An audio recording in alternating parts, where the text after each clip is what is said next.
Ready, aim, release! Anyone see my mammoth?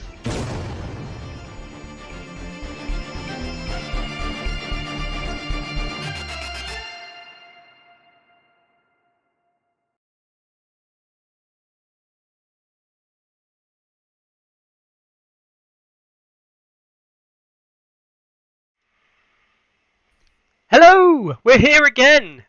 We are on time, surprisingly. I'm obviously back. Mickey, joined with, yet again, this lovely man over here, Carlo. How you doing, Carlo? Hello. And we also have special guest, and not infrequent guest to the channel, Peter, just above me over here. How you doing, Peter? Pretty good. Pretty good. What's That's up? what we like to hear. You're up, apparently. That's what up according to me. Right, we've got lots to talk about today. Peter's going to be joining us for the first bit. I would put a time limit on it, but that would be lying to everybody involved. So he'll be here for the first section, and then we'll see where we go with it all. First of all, before I go any further, I want to shout out to all the people who've been downloading the podcast. I know it's not many, but we had 100 people use the podcast in the first week, which is fantastic. If people like the podcast, we'll keep the podcast going. Obviously, keep us going. I'm sure things will be there. Podcast stuff out the way and done. If you don't like the podcast and you think it's rubbish, also tell us, because then I can stop doing it and it saves me a massive job. Right, anyway, one other thing that I had to mention, because I actually got called out on this, Carlo, right? Not by me. Not by you, right? Not by me. Okay. Got called out on this by somebody else, another viewer of the channel. And it was an event that happened at Just Play back in, I think he said just January. Might have been January, might have been December, so forgive me for this one. But Mr. Ray said he performed in an event and did really well. So With Baratheons, right? I believe so. Yeah. We don't always talk about, but I actually keep a very close eye on the site. Like we don't always talk about every bit of tournament news that goes on, because I mean, like this week alone, I think there were 8 tournaments run through the site. We probably won't get round to talking about all of them. No. Yeah, Mr. Ray, strong win at Just Play with Baratheons. Yeah, did almost give it a call out, but yeah. Yeah, no. So congratulations to Mr. Ray. The only reason I'm saying this is because he caught me when I was watching Dead Meta stream on Wednesday evening. Do recommend Dead Meta streams. It's usually fun, and they play some good games. It's usually good crack. But he called me out live, so I had to respond to that. So yeah, well done, Mr. Ray. Anyway, there will be more things that we talk about as the show goes on, but I suppose we should get into the first big piece of news. And part of the reason while resident guest Peter is here, something weird happened in Poland. Well, Poland are like basically a year ahead of us in terms of updates. The long story cut short is that War Factory gets certain cards early for production, because what they do is at War Factory they actually translate the cards from English into Polish. They repackage the boxes and things like that, so they can then sell the product with Polish cards in them, so that the Polish community can then thrive. I think that's actually, as much as like the version French that we hear about Asmodee creating and things like that in France and stuff. I think War Factory is actually part of the reason that the Polish community survives in the way it does. And I think a massive kudos to them for doing the amount of work that they do, because the turnaround is really quick, isn't it? So, anyway, Poland got a load of stuff sent over to them. Now, there were... Some with an asterisk, right? Asterisk, yeah. They've got the 2022 update asterisk some. They got 3 files, but it is important to note, and I'll do this now, the 3 files they were given included neutral Starks and Lannisters, not all stuff in neutral Starks and Lannisters, and only stuff that appears in the 2-player starter set, that's Stark versus Lannisters, has seen the updates. Okay, and that's so that the Polish community can continue to sell those 2-player starter sets with the updated cards. So with that in mind, we'll dive through and we'll start with the Starks.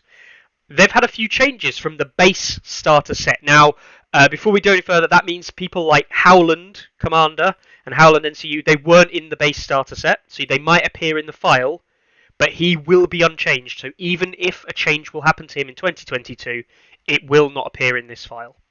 So, it is all in Polish, which would be a nightmare if it wasn't for the fact. We're going to sit and listen to Mickey translate it. Oh yeah, as 100%. usual. It would be a nightmare if it wasn't for the fact that Google Translate exists, and also we know Polish people. Figure A, Peter. So I'm not Polish. That's the that's the challenge. But I will. Have Oh, to you've been pass- called out there, Mickey. I know, right? He's not technical. Hold on. But I will have to pass Polish test to get my permanent residence here, so it will be a good training for me to try to read and translate it. So I think that's part of the training now. So I mean, so what can we say? Huh? So Song of Ice and Fire stats, we like to educate people around the world with what's good and bad in A Song of Ice and Fire, and we also like to help people get residency status. You know, we're good people here at Stats. Exactly. Yeah. Right then, Peter. I don't know if you've got a list of changes on pan, Peter, but Sansa was the first one, the first big one. Yeah, right? yeah, I do have it open. I don't fab. have a list, but Yeah, fab. So Sansa, I'm right in saying this. Sansa's changed in that she now has an ability where on activation, once per game, you can go into your discard pile and take a card out your discard pile, put it into your hand. And her zone replace effect is no longer a once per game effect. It's every time she takes a zone, she can replace it into the discard into your hand. It wasn't once. I don't think it was. Was it twice a game? She got like 2 tokens. Yeah, Yeah. it was twice a game. Yeah. And I think this is not that much of a buff. The second thing, it's more of like tracking less stuff things, because realistically, I don't see especially with this once per game ability, I don't see how you 3 times replace the zone with taking back a tactics card. Yeah, no, it's hard to see the way that would play out in order for that to happen. Just doesn't seem very feasible that you do it 3 times a game. But yeah, it is a buff. You know, the on activation bit's the big one, right? Yeah. Carlo, your initial thoughts on that? So she's gained her effect on a replace effect now as an additional once per game bonus. On activation. I just get to do Correct. it for free, right? Yeah. That is the change. And she's still 4 points. Yep. Right. As far as we do know, no points values, right? Yeah. Can I ask before we kick off? Are there any points value changes in here? Not. Yes. Oh, I guess the Stark Outriders, right? That's the only one. Don't spoil it, Mickey. Well, that was on Okay. the stream. That was on the stream. Okay. Right. But But no stealth ones. We don't need to like check with like attachments and stuff like that whether or not they've gone up and down. actually, no. No, Stark I mean, Outriders wasn't on the stream. No. Go on. Sansa Yeah. was seeing no play. It's a buff. That's right. Is it enough? Well, it depends whether or not you think that a particular commander card, or presumably it's any card, right? Just checking. We're talking any card out of the discard pile. Yeah. Based on commander cards, they can always be pretty powerful, but the Stark deck itself was, relatively speaking, underperforming. I believe we're going to see a couple of changes to the Stark deck. Whether or not any cards become standout must plays, like nearly every round, could be quite significant. I think she's okay. I think it's fair. Yeah. Yeah, Peter. I think there could be some pretty good combos where you, for instance, grab the sword and immediately like take out some offensive Stark cards and from your discard pile and reuse it, or take the the assault orders from discard and just like slap it on. And I think you might not even play it, but just like the possibility will affect your opponent's thinking and actions, and I think that could be interesting. The big obvious one, I think, and it is worth it's worth a discussion or consideration, is specifically now assault orders coming out of the deck or out of the discard pile means that you don't have to keep assault orders necessarily in your starting hand, where it basically has no value in round 1 and sometimes limited value in round 2. Whereas, you can make a turn 3 play now, as you say, Sansa onto swords, having just drawn assault orders, and do an opening board charge using the tactics board, which is something that basically Starks haven't had outside of using a BBG unit, which everyone can do that. Like that's nothing special. So I think that is important. I do think that's important. And it has, as much as I hated sudden charge, it has felt like Starks have missed that a little bit in the new update, especially compared to other factions which still have access to that similar effect. Yeah, I think recursion on an assault orders, particularly just to refresh my own memory, their assault orders is any unit on a swords can charge, right? Yeah. So that is a very strong opening round play, and to not have to be like desperately hoping that when you discard your hand you draw it, and not to be held to the fact that you need to hold it for the whole game until you get a chance, are both pretty powerful uses. It's relatively niche. I still think that, if we don't see any changes elsewhere, Caitlyn's still just like a more powerful NCU. Everybody presumes that we're going to see a buff to Arya. We'll see where she ends up. I think it's a move in the right direction. It's definitely not overkill. I don't think we're not like, oh my god, Sansa's the new top tier. So let's let's see how it plays out. See what field she's up against. But she's moved up a little bit, but it's only a bit. Yeah. The question is, which is good. Yeah, no, it is a good thing. She was clearly underperforming. Do you think it's enough to see her get played? Long and short of it, yes or no? It depends on how neutral NCUs will change. Fair answer. Yeah, I'd agree. I'd agree. At the moment, I don't put her as the third best NCU for the Stark selection in pretty much any real setup. Yeah, not for me. Not quite there against the current field. I can see, for instance, if Eddard isn't changed when you take Eddard Commander, could be used. He's got some pretty good cards, and again, but this is provisional on Tycho disappearance from being taken every freaking roster. The other thing is Roderick Cassell. Basically, Starks didn't have really good NCUs all around, so I would take probably Caitlyn is phenomenal, but then if I'm taking, of course, her stupid husband is phenomenal, but if you take him as a commander and then you take Caitlyn, you take Tycho, and then you're hard pressed about what you take as a third NCU, and usually you just take either Littlefinger or Roderick Castle. And Roderick is okay at best, so I think Sansa is now Roderick level. Yeah, that's fair enough. Yeah. And you know what? That's fine. As long as it brings him into contention, I think the one thing we're worried about with any changes is where the change makes it all of a sudden, well, I'm obviously going to do that. That's a change we want to avoid. So the moment, at least Sansa's in the discussion, and if it's not good enough, well, at least the step was in the right direction. Yeah. That's probably, that's actually probably a good result for us, is to have a change where it sees fringe play rather than seeing lots of play. Yep. I mean, I can come also like with kind of let's say very what to say very specific example. If for instance Lannister Faith List still stays like as a standard, I can see any NCU with zone replacement effect being good, because a typical play is that you start first and then Lannisters will just leave you the crown zone, and if you take it, you're actually at disadvantage. Yeah. Because you're just giving them faith tokens effectively. Yeah, I can see that, especially when we talk about NCUs not being able to pass.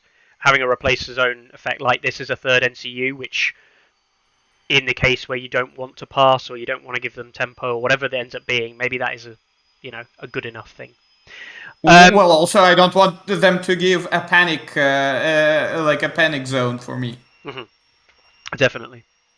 All right then. So we'll move on from Sansa. That was the first one that we saw there. NCU Sansa, seeing a inverted commas buff. So as far as we're aware, Caitlyn is the only other NCU in the box, the only other thing that we would expect to see any kind of change in this set of cards. Everything else is not in the discussion, as should be getting changed. And we see Caitlyn not change, right? Yeah. Is what we see. So we believe that Caitlyn is relatively confirmed as unchanged. Sansa is changed. They're the only two NCUs in the starter set. That's the only thing that we believe that we've actually seen active card changes for, even though there's 5 NCUs on this page. Yes. The other ones are unchanged, or not present in the starter set, so are unchanged if you translate them. So, that is the first character change. Now, the next character change, believe it or not, is Great John Umber, appearing as the second commander in the starter box, of course, after Rob as the main commander. You have Great John, and Great John has changed. You'll notice Great John's card here on the right-hand side. Okay, it's in Polish, but he now has an innate ability. Peter, you might have to help me on the translation here, but I'm right saying, is it to the last still? It is to the last, but I think the ability has changed because you start with two tokens for, and interestingly, you use like the health point tokens, and every time when this unit could be destroyed, it's say.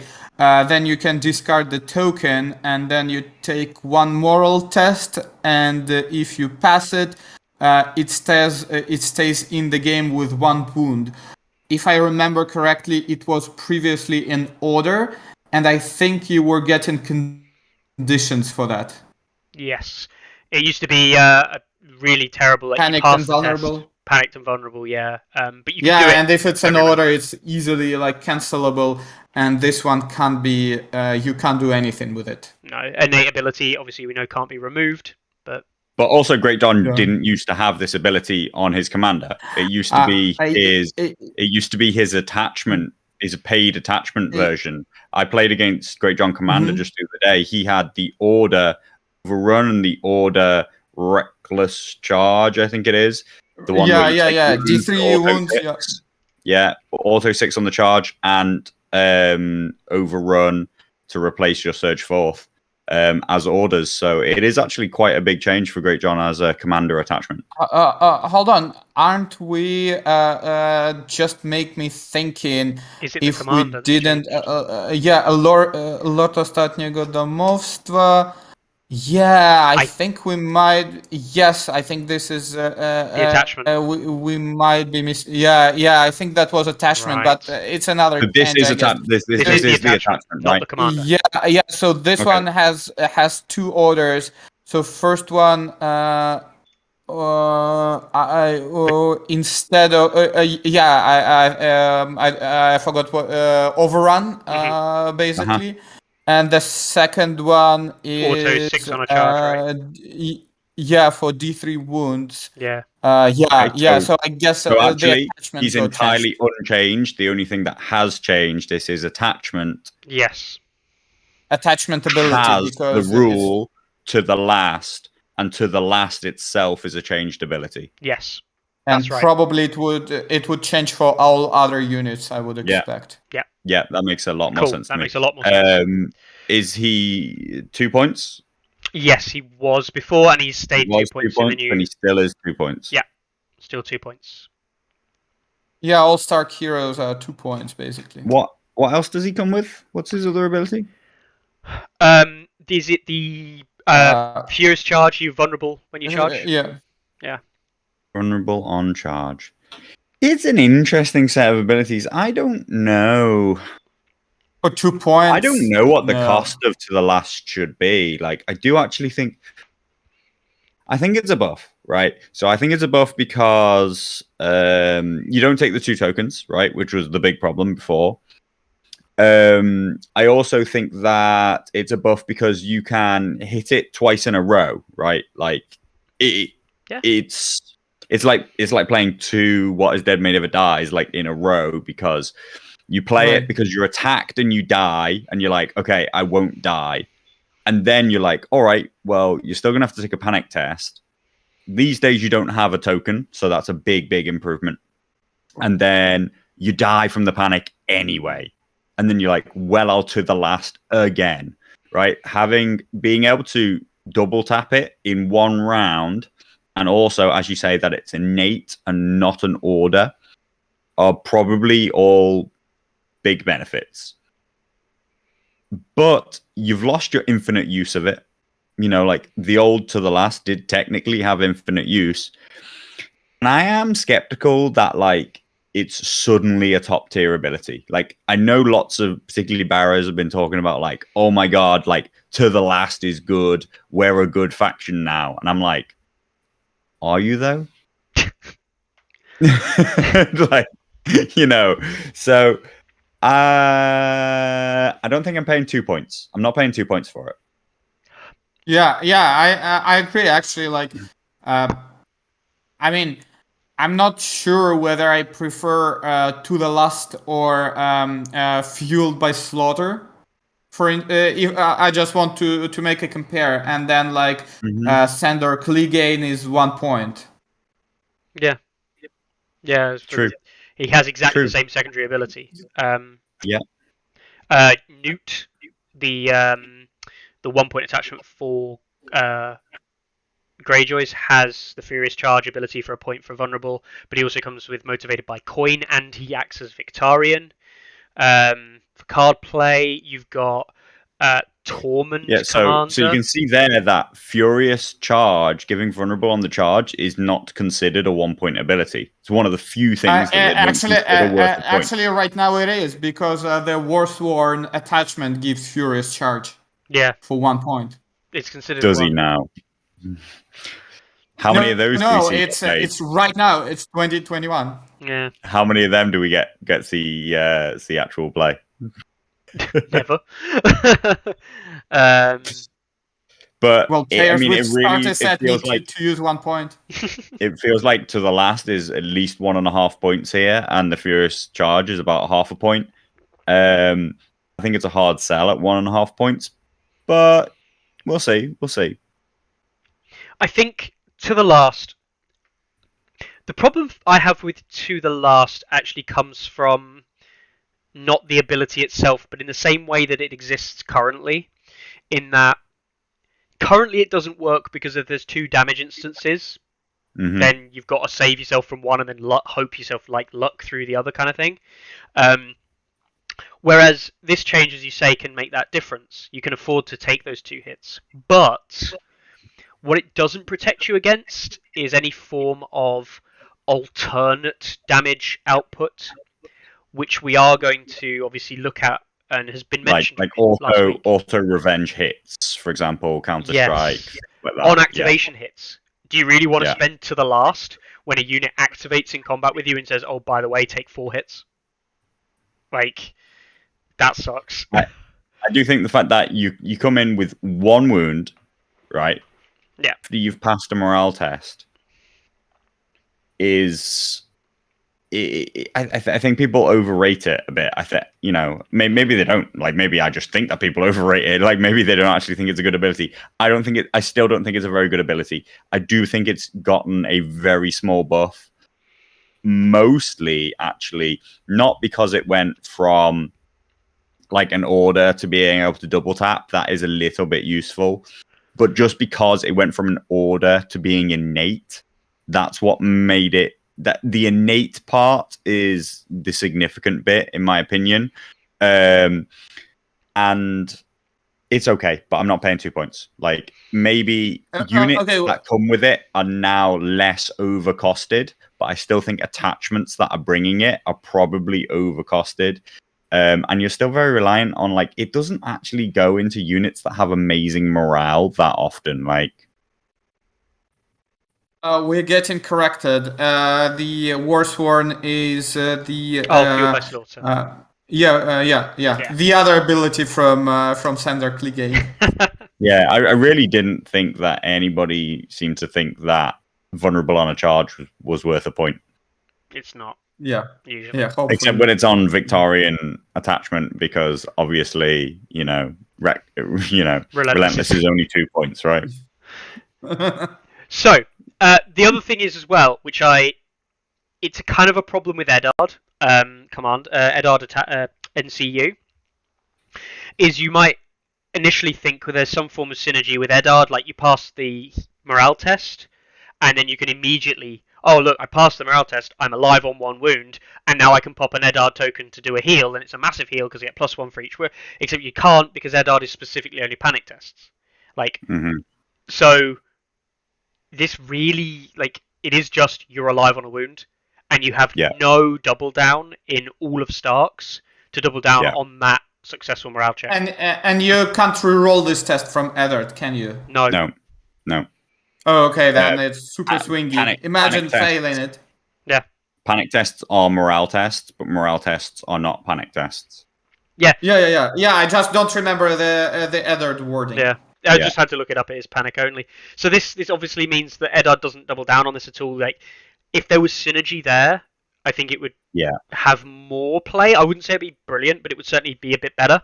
But there's not even any synergy. The closest thing, honestly, the closest thing I can see here, and it's going to sound mental, because this is just a dumb, in my opinion, it sounds really stupid, is you have the Tully Sworn shields.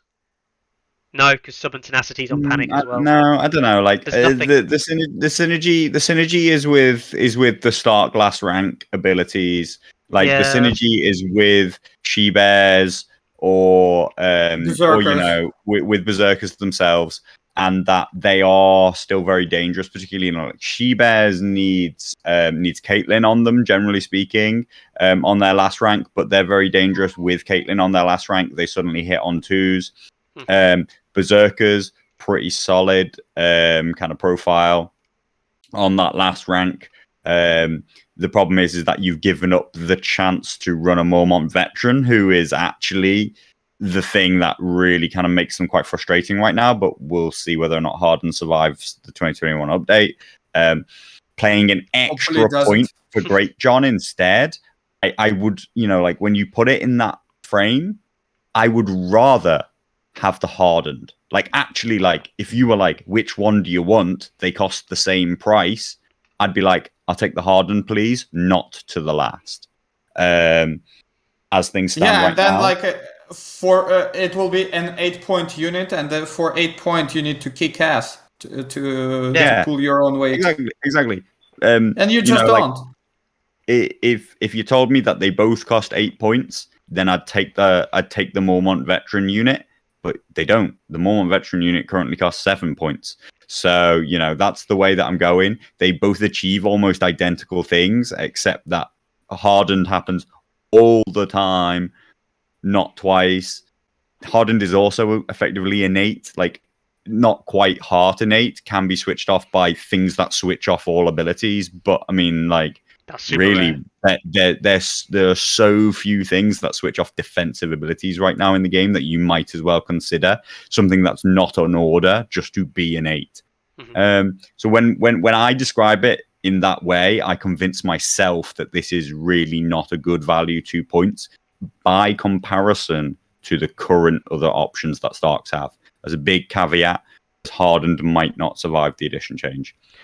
Nikiforos, yes, these are new changes that we are made aware of coming out of Poland to the new 20 21, and I believe the terminology they use on the cards is 2021 SO1, as in season 1. I can think of is the only thing I could read why they use SO. I think they use, but yeah, this is effectively a 2022 change that we're discussing. Yeah, for me, the thing that really annoys me here actually is that I really want those morale checks onto the last to have some form of synergy in the Starks, like something, so that 2-point ability, you could then say, actually, I'm going to create this Jenga of like, this is going to pass a morale test, then this morale test is going to like heal 2, and then that heal 2 means I do a damage back, and I can do this little combo, and okay, it's not impressive, but there's something that people could then play with, whereas this is literally not a thing. It's just not a thing. Honestly, change the wording of Ned to be morale test, not panic test, and suddenly we're talking. Like we're talking because Ned is a heal 2 plus missing ranks right now. So if you pass that morale and you got 1 wound, then you're suddenly on 5 wounds, right? And that's very strong. And also he gives you rerolls onto that test itself to double down the real reliability with which you won't die. But the moment they sit as like a 5 or 6 or 7 morale faction, the test itself is a risk. Yeah. Something like Hardened in its current form is a guarantee. I guess you may argue that you're even on 6 wounds because the morale test happens when you're dead and missing all ranks. Yeah, technically. Yeah, no, it's just not quite enough, is it? Anyway, we will move on. So that was the only other character change. Okay. So as far as we're aware, that means that both Commander attachment versions are the same. Yep, Commander Rob and Commander Great John will be the same. And Attachment Rob and Attachment Great John still the same. Attachment Rob still the same. Yeah. Attachment Great John, as we've just discussed at length. Yeah. Has the same abilities, but to the last is a changed ability. Yeah. Again, right direction, probably not enough. I think that's the long and short of it. All right, moving on. We'll go to. Should we discuss the units next? I think. Yeah, we'll do the units next because I've kind of already spoiled this accidentally. The obvious unit that's changing is the Crannogman trackers. We discussed those last week. If you missed that conversation, go back and check out last week's discussion on the Crannogman trackers. They're getting the new version of the traps. But the big news, and I think the interesting news, and I kind of said it before, Stark Outriders are going from their current 7-point position down to 6 points. I'm so happy I haven't sold the second box. They are not changing in any other way. They are simply going down in points cost. They are keeping all of their current abilities. No other changes, I believe, is correct. They're just going down a point. Peter, go on. What was your initial thought there? You saw that? I think, I think this is actually it's a big change, but it's needed. I don't think that they become OP out of that, frankly. It would be interesting finally to feel the Stark All-Cav army. Always wanted that. Because I don't have Targaryen. But I have the exclusive box. I think this is also kind of like an interesting thought extension is this like the overall direction of making the light cav cost 6 point? And we had discussions about either brigands, which will be pretty sweet, I think, at 6 points. And would be a good actually like even right now they would be a great fit for 2 or like you can run like 2 or 3 red cloaks and brigands, and that would be pretty sweet. And the other thought is the Mummer horse riders. At Zorses. 6 points, Wow. Zorses. Yeah, Zors. Praise the to speculate Zorse. that Yeah. Actually, if they change to 6 points, I don't think they break in everything, because they're really like they have a very niche role, and they're very squishy. So I think those if all light cav except probably what is it, ranger, vanguards, yeah, because fuck night watch becomes 6 points, then I'm happy. Yeah. No, yeah. Carlo, you'll have a lot to say on this, no doubt. Yeah, well, I mean, we talked about it last week. We talked about the who moved last week, because it wasn't these guys. Ranger Who trackers. moved? Ranger trackers. Ranger for Night's Trackers. Watch. Yeah, Ranger Trackers moved to 6 points. Like, I do think that it's a monumental swing to go from the 7 to 6 point category. I feel more okay with the Ranger Tracker change if, as Peter speculates, we're talking about the fact that we now class all light cavalry as 6 point choices, right? It's possibly an okay choice if we show it across the whole board that these are 6 points. I am a little bit nervous that we start to push out 6 point infantry. Like, we just like why field 6 point infantry in a lot of cases if you can pick up a cavalry unit which has very similar stats, like, you know, like this 7-4 hitting on fours is a pretty decent profile. Remind me, what's their save? Are they a 4 They're plus? Are they a 4 plus 6? 4 plus 6 plus. 4 6 plus up, 6 like, plus, but Yeah. but they have what, like 6 attacks on Seven- 4? Seven attacks. Seven attacks. They have Seven attacks on 4. 7 attacks on fours. Uh, But like, really, their strength is in their abilities of remind me. Carlo, you haven't yet seen Thorn Swords. Oh yeah, we'll get onto that in Okay. a minute. Yeah. But remind me, You'll we're get your talking answer. about we give out. Do we give out vulnerable and weakened? Panicked and weakened. Panicked and weakened. Panicked Give out and panicked and weakened when we attack in the flank or rear. Yes, And what's our order? it's swift retreat. Yeah. So after we attack, we can make a retreat. After we are attacked. After they attack. After we are attacked. I think that this is a really, really strong package for 6 points. I think they're going to see a lot of play. I think that we'll see a shift. Like, if we see all our 7-point cavalry move into 6 points, except like presumably Hedge Knights can't, right? Like, God. surely cavalry. The point is that Hedge Knights are pushing out every other 7-point option because they are better than every other 7-point option. And for some reason, they can't possibly think of a way to fix it other than to move all the others to 6 points.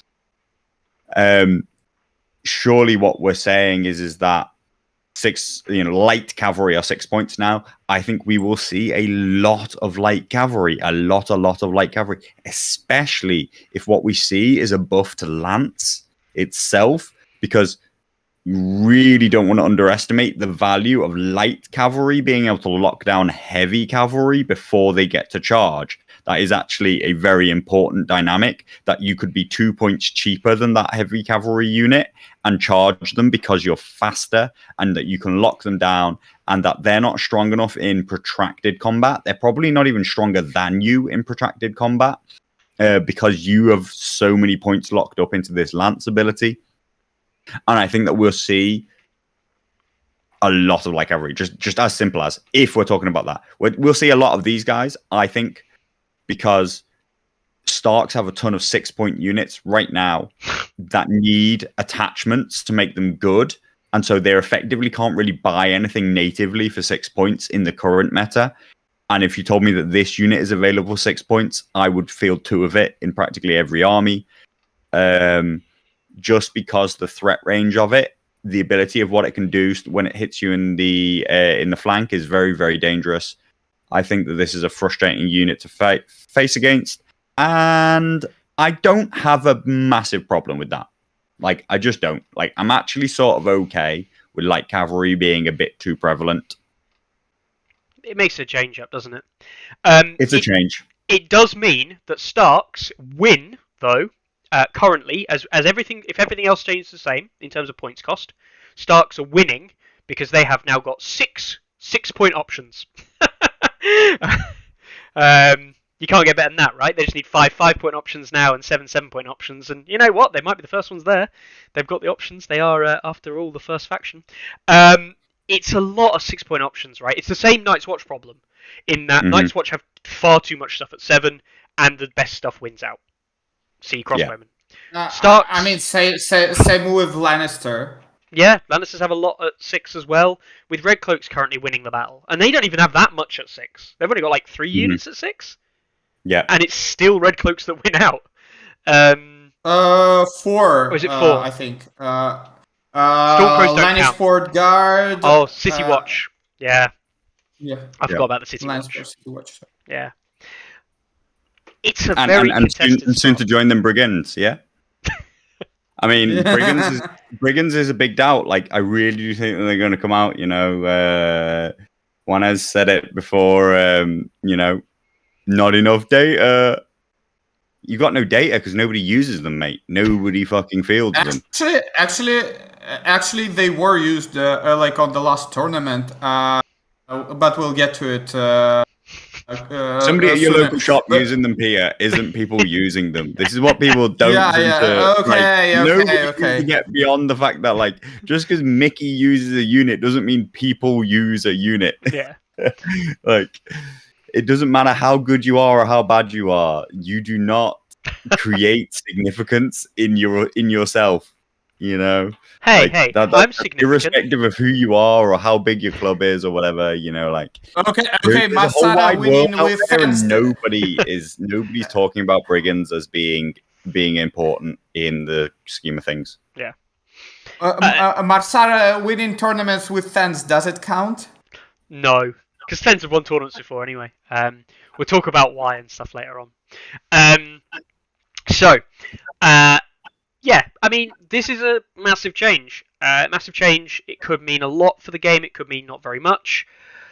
I do think that straight away this is a massive stealth buff to everybody's favourite commander in Starks, which is Brynden Outrider, which is obviously due to come out very soon. This makes higher activation lists in Brynden a little bit more palatable. You know, you can pick up 2 units of Stark Outriders for 12. You can pick up a unit of Tully Cav, say, for 20. And you're halfway through your list and you've got 3 activations. Okay, that's like still an expensive 3 activations. But actually doesn't feel too bad going 5 more activations for 4 points a time. Or like trying to get 4 more activations to get a 7-point list with 3 units of cavalry. That's Targaryen levels, isn't it? I mean... Yeah, and remember, you don't get like what is it? You don't get 2 points from controlling commander, so you do have more time to basically like capitalize on your cav. Yeah, I think the question here is like if you're going to ask whether or not these things are going to break the game, is are they better than Screamers, right? Like that is the benchmark that we have of this is like cavalry at 6 points. And I don't think I think they're in the same category, right? Like you replace a 5/5 save with a 4/6. I'd probably take the 4/6 myself. You know, but like that's not, you know, definitely the better way to go. You both looking at 6 move. Remind me, Screamers hit on a 3, right? 7 dice on 3s for Screamers.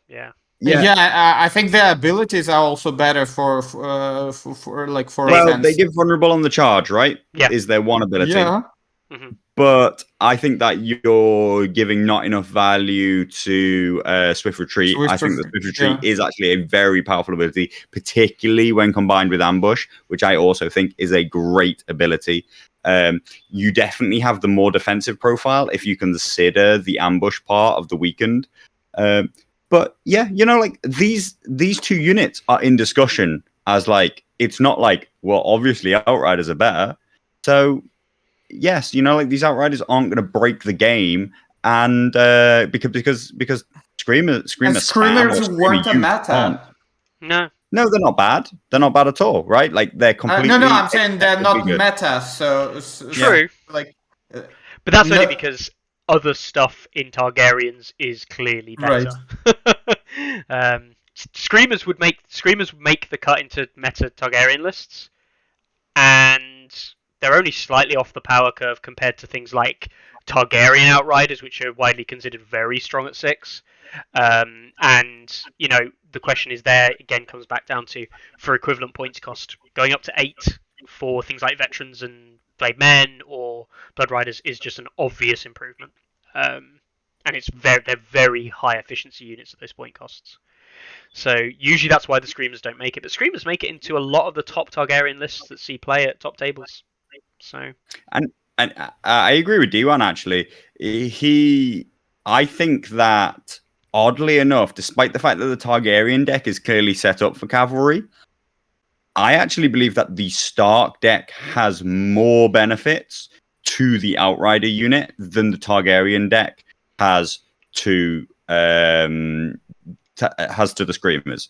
Like the ability to add Sundering, Vicious, and all these effects off of cards on a relative reliability, I think is a big improvement. Hey, Targaryens get that too. Or you can just take the reroll, which everybody takes the reroll. The charge reroll, man. It's a discussion. It's a discussion, and it's a discussion that I think will be interesting. We can't fully analyse it, of course, now, and make this point now. We are only seeing a small fraction of the changes overall, so it's very hard to talk about the overall impact it's going to have. For all we know, Tully Sworn Shields are going to go to 7, and then it's a whole different discussion as to what you take, because, Tully Sworn Shields are either garbage or amazing. But yeah, no, Outriders to 6. Again, a positive step. Probably not too much. We'll look at Stark Sworn Swords next, and now this one is a really confusing kind of like change, right? Because Stark Fury basically doesn't exist like it does anymore. It's completely it's not changed. isn't called that anymore. No, exactly. It's not even called Stark Fury anymore. What is it now? What's it actually called? Ukonshenie Zimy, something about the winter. I don't remember. Know what Ukonshenie is. Do you have it in your translation? I don't. I can translate it quickly. Okay. It just says they no longer have Stark Fury. Yeah. What does it something do now, about though? winter. They have like critical blow. Native. Yeah, which is interesting. Which is interesting in itself because. In 1.7, I think we were discussing that Simon kind of like overpriced critical blow. They thought it's better than it is, and now they're just giving it away to a decent 5-point unit. Then they what is it? This attack has a +1 modifier to hit if at least one rank is missing. So it's kind of like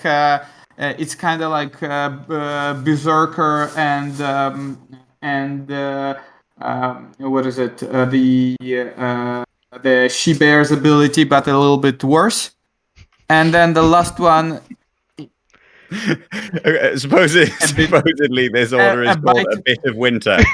The a lovely little bit of winter. Abysmal translation is A Bit of Winter. Sorry, Peter, to cut you off there, but I just could not show people that. So Stark Sworn Swords now have A Bit of Winter. I can't imagine. Let me try to cheat Google to translate it properly. Oh, okay. That makes it even worse. So yeah. Crit blow. Okay. +1 to hit if they're missing one rank, and the third bit. And the last one is if they miss 2 ranks, then they can have a reroll. So that's Profile Crit is blow. unchanged, right? At 754, that's unchanged, hitting on 4s. 754, Yeah. hitting on 4, 6 plus morale, 4 Quick plus recap. save. That's crit blow on all the time. +1 to hit if they're missing 1 rank or more. And rerolls if missing 2 ranks. There we Correct. go. Or more, I assume, if they're missing 3 ranks. And you make an attack, last stand stuff, whatever. Anyway, what do you think, Carlo? I think that there's a very real chance that we move back into Swan Sword spam.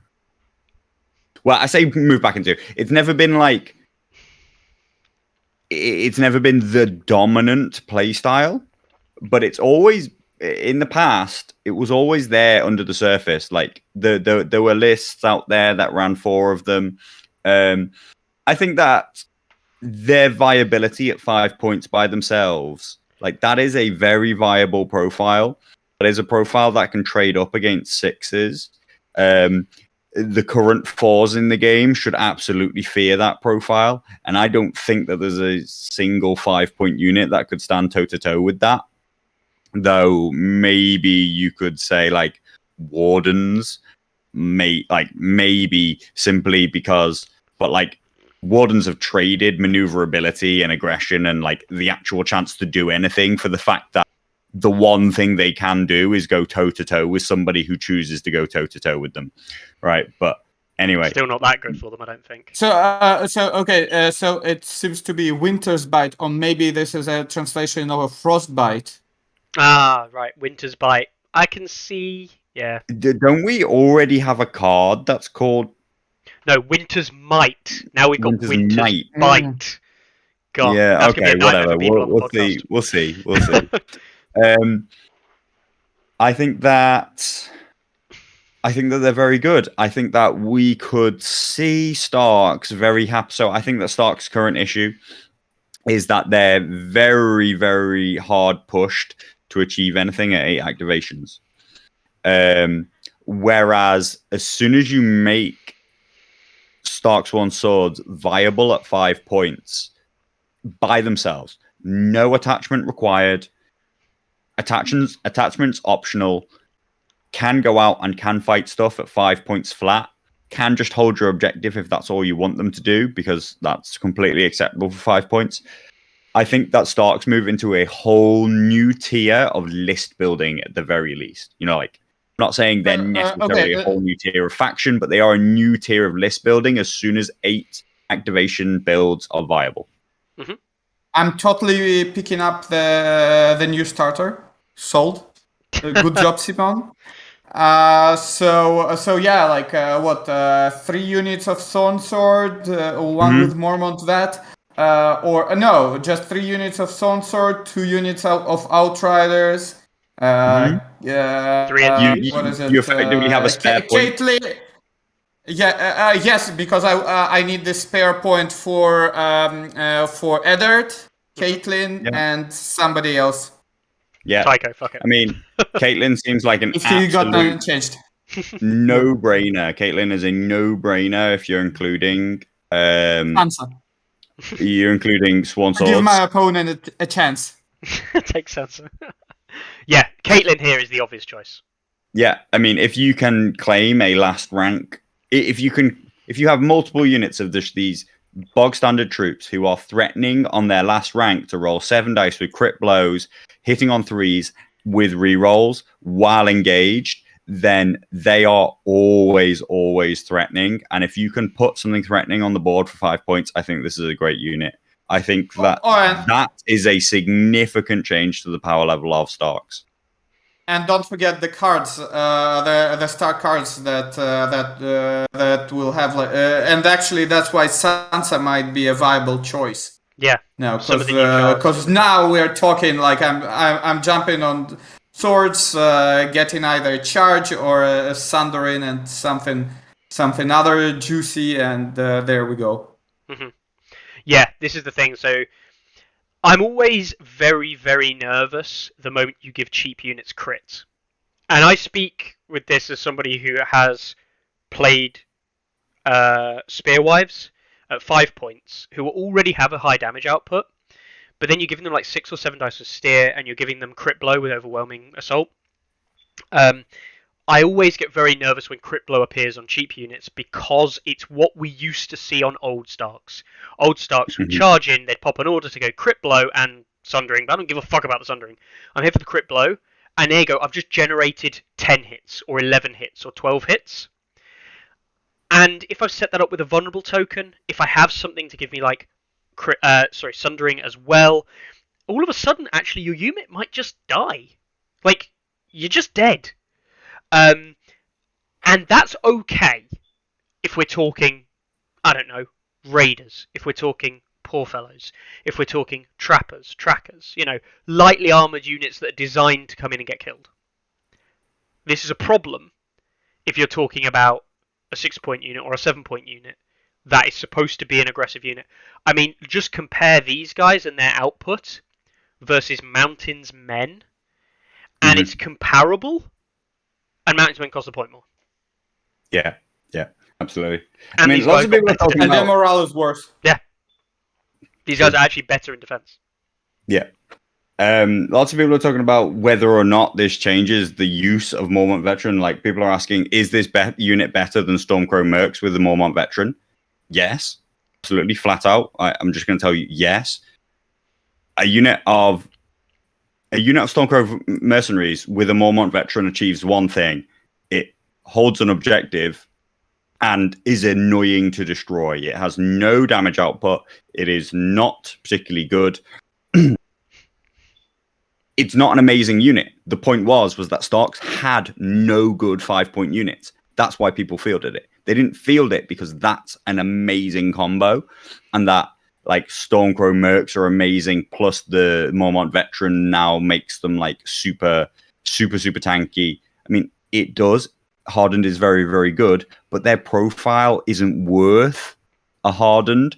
And all you're doing is saying, that unit that's going to babysit an objective? Well, now it can do it pretty well. This unit can do all sorts of things. It can still babysit that objective, but it can go out there and kill things too. It can threaten anything that wants to come and try and kill it. Dedicated killers in the 6-point range should be scared of this unit. If you come in and do some damage to it, it is going to wreck you back. Now, I think that people are also then saying, this unit now wants a Mormont Veteran. And I'm like, well, no. Like, again, like, people don't understand that 5 points to 6 points is a huge step in value, right? Huge step in opportunity cost. It is effectively the difference between playing an 8 activation build or playing a 7 activation build. And I will take a whole extra unit over having the Mormont Veteran myself. I'll be looking at, as Peter says, it's not quite the same list, but we're talking like, hey, let's build a list with 3 of these guys, and you've now got like a 6-point and a 7-point unit. That could be your She-Bears, could be your Outriders, could be that unit of Umbers with a Mormont Veteran. You've got a power piece, but these guys fulfill the filler role, the everything else role, the objective holder while being an aggressor, while being XYZ. They fill that really, really well. I expect to see their usage largely increase. I don't think Actually, imagine now facing with this list like something like what is it, Mother of Dragons, and this will be this meme with 2 dogs. Mother of Dragons before Mother of Dragons now. Yeah, there is the question of dogs. We might even see Starks suddenly flip over into that 9 activation build with a real spam of them, but that will be niche and corner case. I don't think that they're quite in the range of just like absolute spam that we did see it on TTS now and again, where people ran 5 or even 6 Starks 1 swords in the past, just for their pure value. I think that they're a great unit, and of all the changes we've seen today, that is the most significant so far. Yep. Mm-hmm. And as a Lannister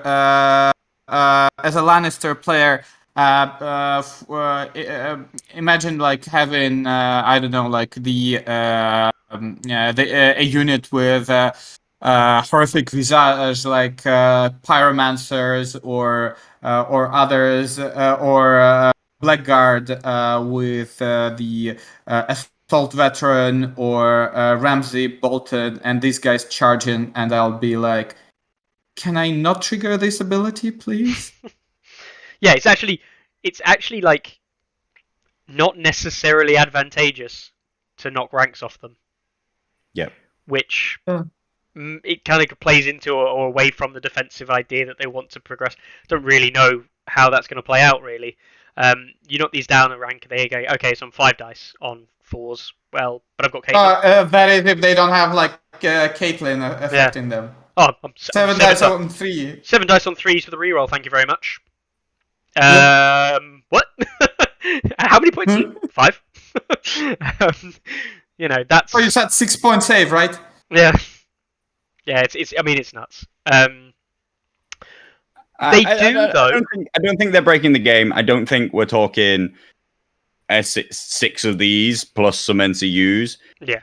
But this really, really brings the Stark viability up. Yeah. I think we're really talking about Starks in a different light just off of this change. And I do agree with people. If this is Stark's 1 swords, then what are Eddard's Honor Guard? Yes. If, without saying anything, we don't know what Eddard's Honor Guard are, but we have to assume, because no other stats changed, that Eddard's Honor Guard would keep exactly the same stats line as they currently have, and they would just replace the current ability that they have with this Winter's Bite. That is the only change we could possibly speculate and say that they've got. There is obviously chance that they get a completely new ability, and they get Winter's Maul. Why not? And it might be Criplo, Sundering, and all the rest. So Carlo, answering your question, that's why you need Sansa, because you can't take Eddard. There you go. I'll have and neutral NCUs will be shit. So yeah, Tycho's getting a nerf, right? So maybe. That's the units done, but they did get 2 tactics card changes as well. Yeah. And actually, that's pretty interesting. Sorry for cutting you, but right. With delay, it happens all the time. But what I wanted to say that apart from the change for the what's his name for the Big John Umber attachment, apart from him. There is no more BDSM abilities for Starks. Yes, they've lost. If anyone hasn't noticed, there's no self-damage. All the self-damage mechanic has gone, which is brilliant because it's one thing that we all thought was really freaking dumb was the self-damage ability. It was just stupid. It wasn't good. When you just looked at the pure maths of it, it was very, very rare that you came out beneficially from it. Like, you nearly always took more damage than you added. And there were genuine real risks in a lot of times that you took more damage than you did with your attack. Never even than you added with the ability, just that you did 2 wounds and took 2 wounds. Like, it was not worthwhile. No. We do see, though, 2 changes, not new cards, but 2 changes. So Winter's Might and Northern Ferocity, the 2 kind of like bite back abilities that we saw from Starks, have changed. We'll discuss Winter's Might first.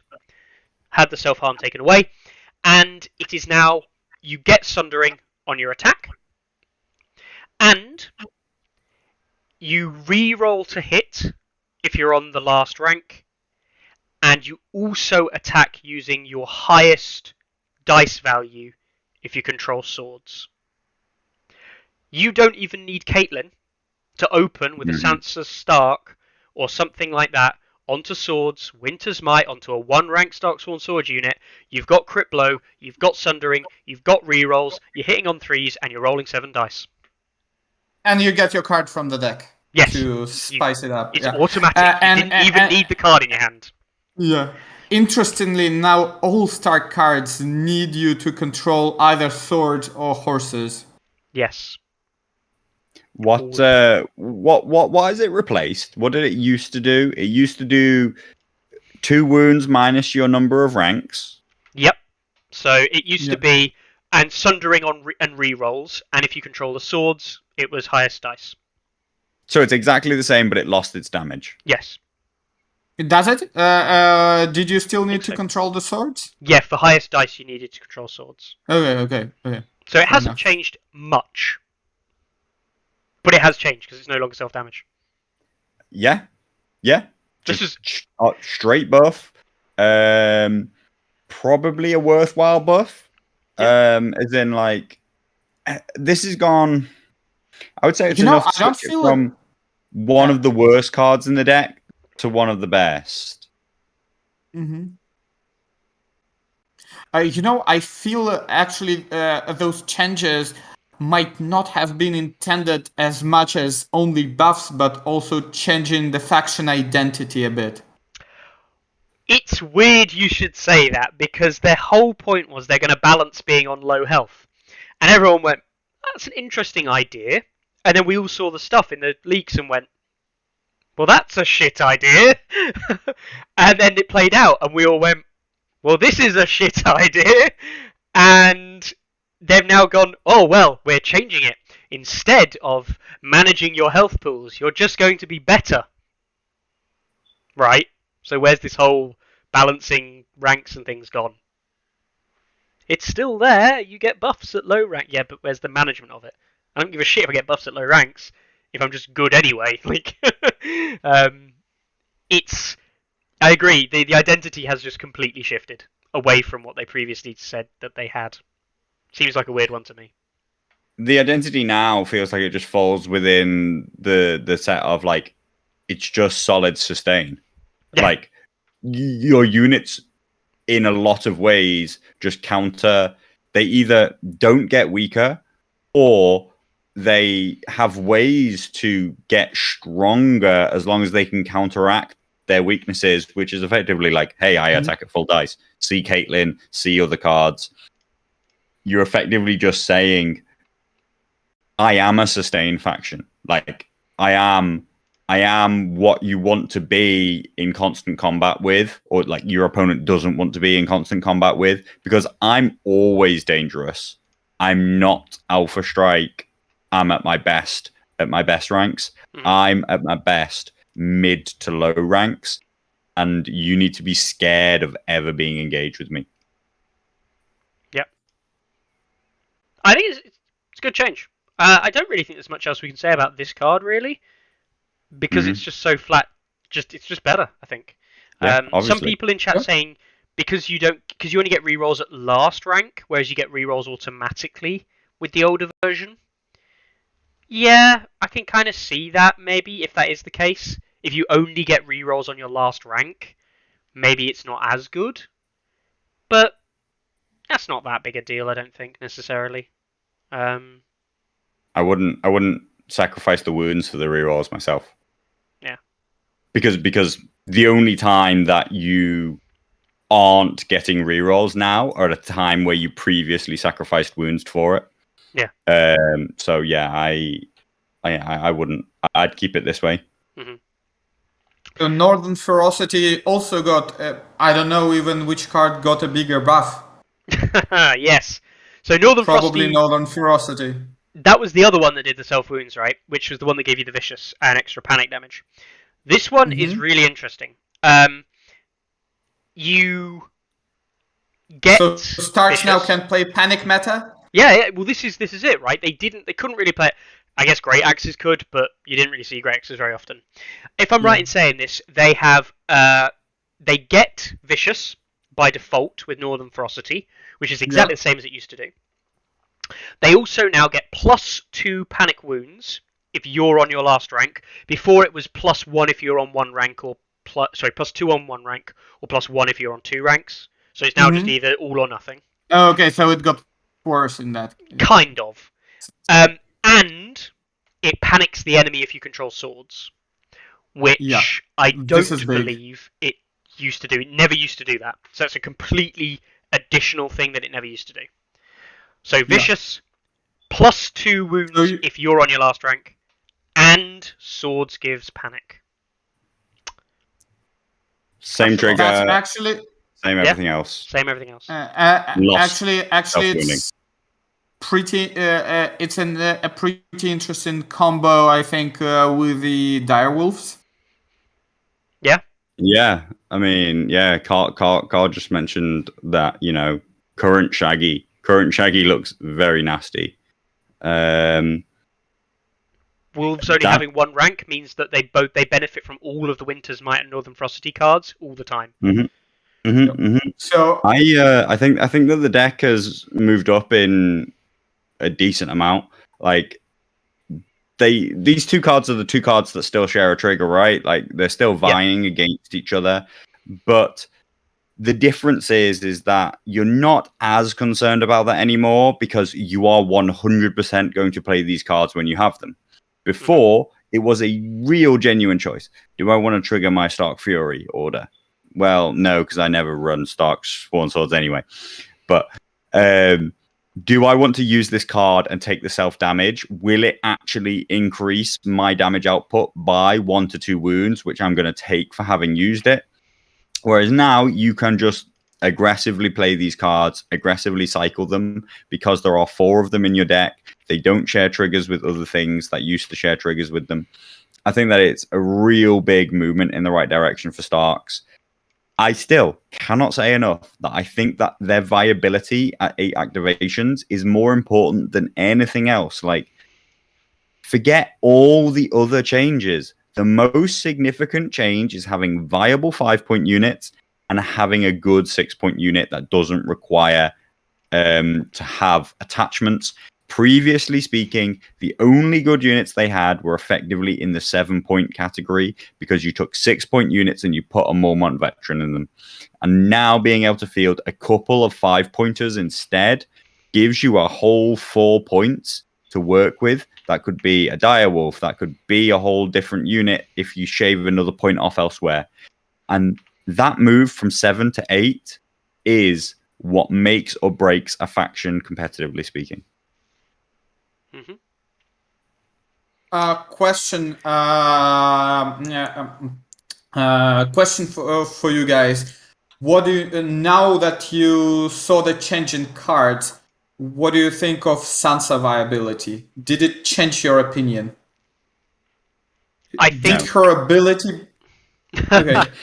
Carlos, No. I do think that Sansa's ability to draw a card on activation from discard is going to be strong. I can see in my head, depending on the wording here does matter. People in chat saying, is it destroyed ranks or is it 1 rank? Because if it's only if you're on 1 rank you get this, or on your last rank get this, then the dog's getting the benefit.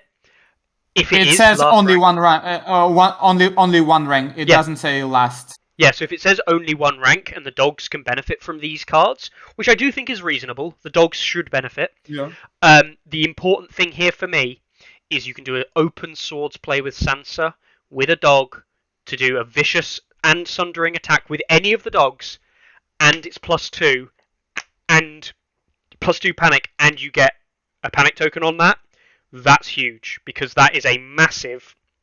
Even if you're only rolling 3 or 4 dice. 3 or 4 dice on 3s, that's probably 3 or 4 hits. Wolves are often in the flank. Not always, though. But you've got Sundering. You've got Vicious.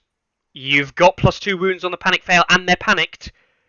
That's actually kind of dangerous. Like, that's starting to really threaten units that otherwise would feel quite safe from a dog attack. That +2 wounds is huge. I play There's Too Many, right? I play Free Folk. I know what it's like to double down on extra wounds on a unit. Carlo plays Lannister. He knows what it's like to go, and there's a big panic fail. You play Lannister as well, Peter. I can't think you can stress how useful that will be. Whether or not that combo alone pushes Sansa into... Actually, yeah, she's going to be my 3rd NCU for that reason. I don't think she makes 1 or 2. I think there's fringe play for 3 now. I really do. Because of the power of these cards. But... No. It really depends on the The problem is it depends so much on neutrals, right? If Tycho's still so there's good, going to be a neutral hero who's better than it. Probably. Yeah. I'm pretty sure Tycho gets somehow nerfed. So, surely. Littlefinger's a very, very, very good NCU. Yeah, I think for Starks, Littlefinger's once in a game ability will be super important Mhm. to get that sword control. Yeah. And now I'd rather double down on that swords and grab Roderick anyway. To get Like- the vulnerable.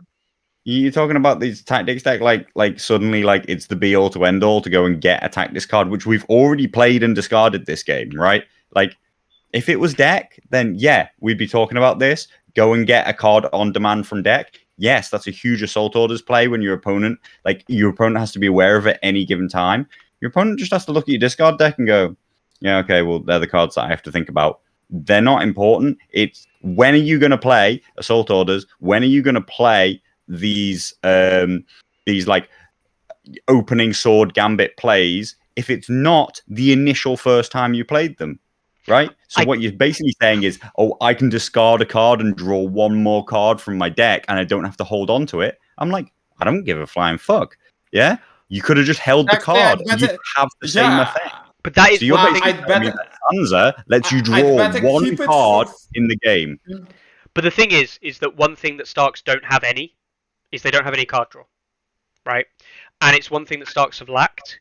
So giving Starks the ability to discard card draw. No, it's not. But it's they can discard cards. It's a very different thing. Yeah, this isn't the ability to go and get it on demand from deck. This is I've already seen it. I've already used it or discarded it. In which case, why am I discarding it? You know, so basically the only value is I've already played this and I want to play it again, right? You're talking about attack cards, which I already double up on. Yep. Like I already have 4 of them in the deck. Yep. I'm unlikely to be needing them more often. And you're talking about like assault orders, which is an amazing card. And you're talking about the specifics of an opening swords play. And it's like, well, you're going to play that 1 to 2 times per game. And you're talking about round 2 and 4 or 3 and 5. And it's like, well, you will have seen most of your deck by then anyway. So I really think you're giving Sansa way more value than she has. I think the big thing... we won't see round 5 anymore on the tournament games, I think. Well, we'll see. Because now they want all the games will be freaking longer. Yeah. Oh no, vice versa. I mean, we will see round 5. Basically, we won't see games ending before round. We will probably all tournament games will end prematurely, even if we play for 2 hours. I'm with Carl. If you've got good commander cards. Yeah. Then Sansa has value. But that's it. Like, if there's specific commander cards that you want again and again and again every round, that's her value. Don't look for it in the base deck. It's not there. Yeah. I do like Eddard Stark. Yeah. I do think you cannot, though, and one thing that Starks have really suffered with in this particular game, at the moment, is they don't see enough of their deck to make impactful plays when they need to, and holding on, as much as it seems dumb, a Stark player holding on to 1 card in their hand is actually a massive negative to the Stark player, because the chances are that they held on to it because it's a good card, but they aren't drawing enough through the deck because they have no other card draw mechanic. They can't get through the deck fast enough. So you actually, as a Stark player, I think one of the things people forget or don't do is you really need to just discard your hand basically every turn. Because even if you did that, you're still only going to see 18 cards, assuming you don't take letters once.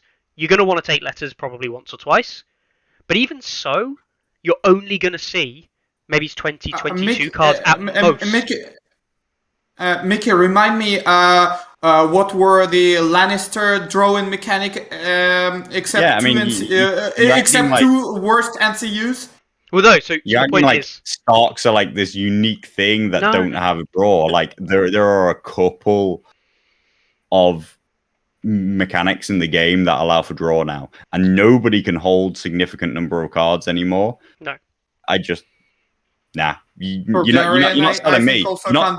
You're trying to sell me. You're trying to sell me a bum deal here if you're telling me that Sansa is some kind of super viable 4-point NCU. No, Nah, I'm just saying she's still bottom of the pile. She's just not a mile away from all the other 4-pointers. You're now not just a shit list builder if you think that she's good. You now are just taking an mediocre to poor choice rather than an obviously worst thing in the game. Like, I would tend big to buff, agree. massive buff, still bad. I would tend to agree. I just think that, like, she's in the discussion now as the third. I don't agree. I don't think she's replacing 1 or 2 slots for NCUs. But until we see the rest of the changes for 4-point NCUs, I still think she competes with Roderick as an option, rather than is just like categorically worse in every sense. Right? That's the difference. And Roderick is your third NCU in most cases, right? Not your second or first, because first and second are Tycho and Caitlyn and things like that. Yeah. Well, no, he's your fourth. Well, Your yeah, fourth exactly. or Probably fifth. your fourth. Yeah. He's your fourth or fifth. Right now, it's Ned. Yep. It's Caitlyn. Mhm. It's Tycho. It's Littlefinger. You know what I mean? Like, you might even say, "Oh, you know what? Caitlyn's so good. I'll buy Jackin for 5." Like, you know, like yeah okay, he's looking pretty niche, but like, then you say, "Oh, is Roderick good enough?" And we're saying Sansa, for me, still isn't even as good as Roderick. And it's like, great, you've now reached the pinnacles of 6th best NCU. Fair enough. It's all about trying to make understand how we can make these things work. So, the only other non-change that we'll mention is the utter sadness, which is a sad point because it hasn't changed. Dogs still don't trigger North remembers, so the North does not remember dogs. Which, I don't know if they need that with all the other changes, but it kind of sucks. Like, I still don't know why Starks don't have that with the dogs. Like, every other quest card that we call them still gets benefits from like a solo dying, except the Stark one. And I don't know why. So what have we got? We changed 2 tactics cards. All the commanders, all the 6 commander cards stayed the same, right? Believe so. We changed 2 of our 3 units. Yep. We changed 1 of our 2 attachments, 1 of our 2 NCUs, and we changed neither of our commanders, neither in their cards nor their attachment abilities. Yep. I'm going to go with quite a bit more than 5%, but I honestly think count all the cards, is the kind of thing we can expect across the board. I'm expecting close to somewhere of 50% of everything. Let's ignore tactics cards. You know, like, I don't think they are 2 totally different discussions. I think that 2 change tactics cards from the deck is the extreme end of what we expect to see. But other than that, pretty much take a category, 50% of the things in it will be changing, is what I believe you're about to see from this rebalance patch. Well, with Lannisters in the starter, really, like, 2 cards changed. Yeah, I do know. I do actually know that Lannisters are less than that, but I believe that when you looked at if you look at the Lannister roster, the thing that they're going to be looking to change are all the things that aren't in the starter set. They're going to be looking to change Red Cloaks, Poor Fellows. They're going to be looking to change Crossbowmen. They're going to be, God, you hope they're looking to change Crossbowmen, you know what I mean? But, you know, they're going to be looking to change Clegane Brigands, surely, probably even Warrior Sons, because people complain about them. You know, like, you're going to see a change to Knights of Castle Rock. Lance is going to change. Like, actually, suddenly we're like, well, we're actually talking about 75 to 80% of the Lancer units. We're basically saying everything that's not a starter set is going to change. But I think they said, like, 5% of the cards. Well, this is the hard bit. Not of the units. Okay. Let's just take a second. What does 5% really mean? Because we get too hung up on this idea of 5%. Like, I do think 5%, if you think of, like, literally everything they could change in the game, changing 1 number on a card that has 10 numbers on it is a 10% change of that card. If you do that with half the cards, technically that's a 5% change. And yet literally half the roster has seen a change. but it's only 5%. But the thing is No. that is that That's not what 5%? No, but this is the No. thing. No. Surely that's not not what they mean. Surely. What you said is 5% of the cards have changed. Right, but this is also CMON. Indicating that 95% of the faction pack that you've just bought because it just came out is still viable, worthwhile cards. I'll believe that when I see it. Because I personally believe they mean 5% of stuff they could change. What he said verbatim, but my impression was that what he was saying was, because it was in almost direct response to a question about the faction packs. Yeah. Right? And he didn't phrase it as 95% of your cards are still viable, but he inferred it as 5% have changed. Is that like when they inferred that Taunt would work on cavalry by explicitly saying it, and then immediately ruled just after it came out that it doesn't work on cavalry? Because that, I mean, can we really say what they say? I mean, I know it's picking at straws here, but actually I can very much believe they meant 5% of everything, because they've been and said things like that before, and actually told the truth in very roundabout ways. I do agree, though. There isn't much change, but I do think it's going to be, if we assume that every change that happens on a thing counts as the card being changed, I do think it's going to be more than 5%. I do agree completely.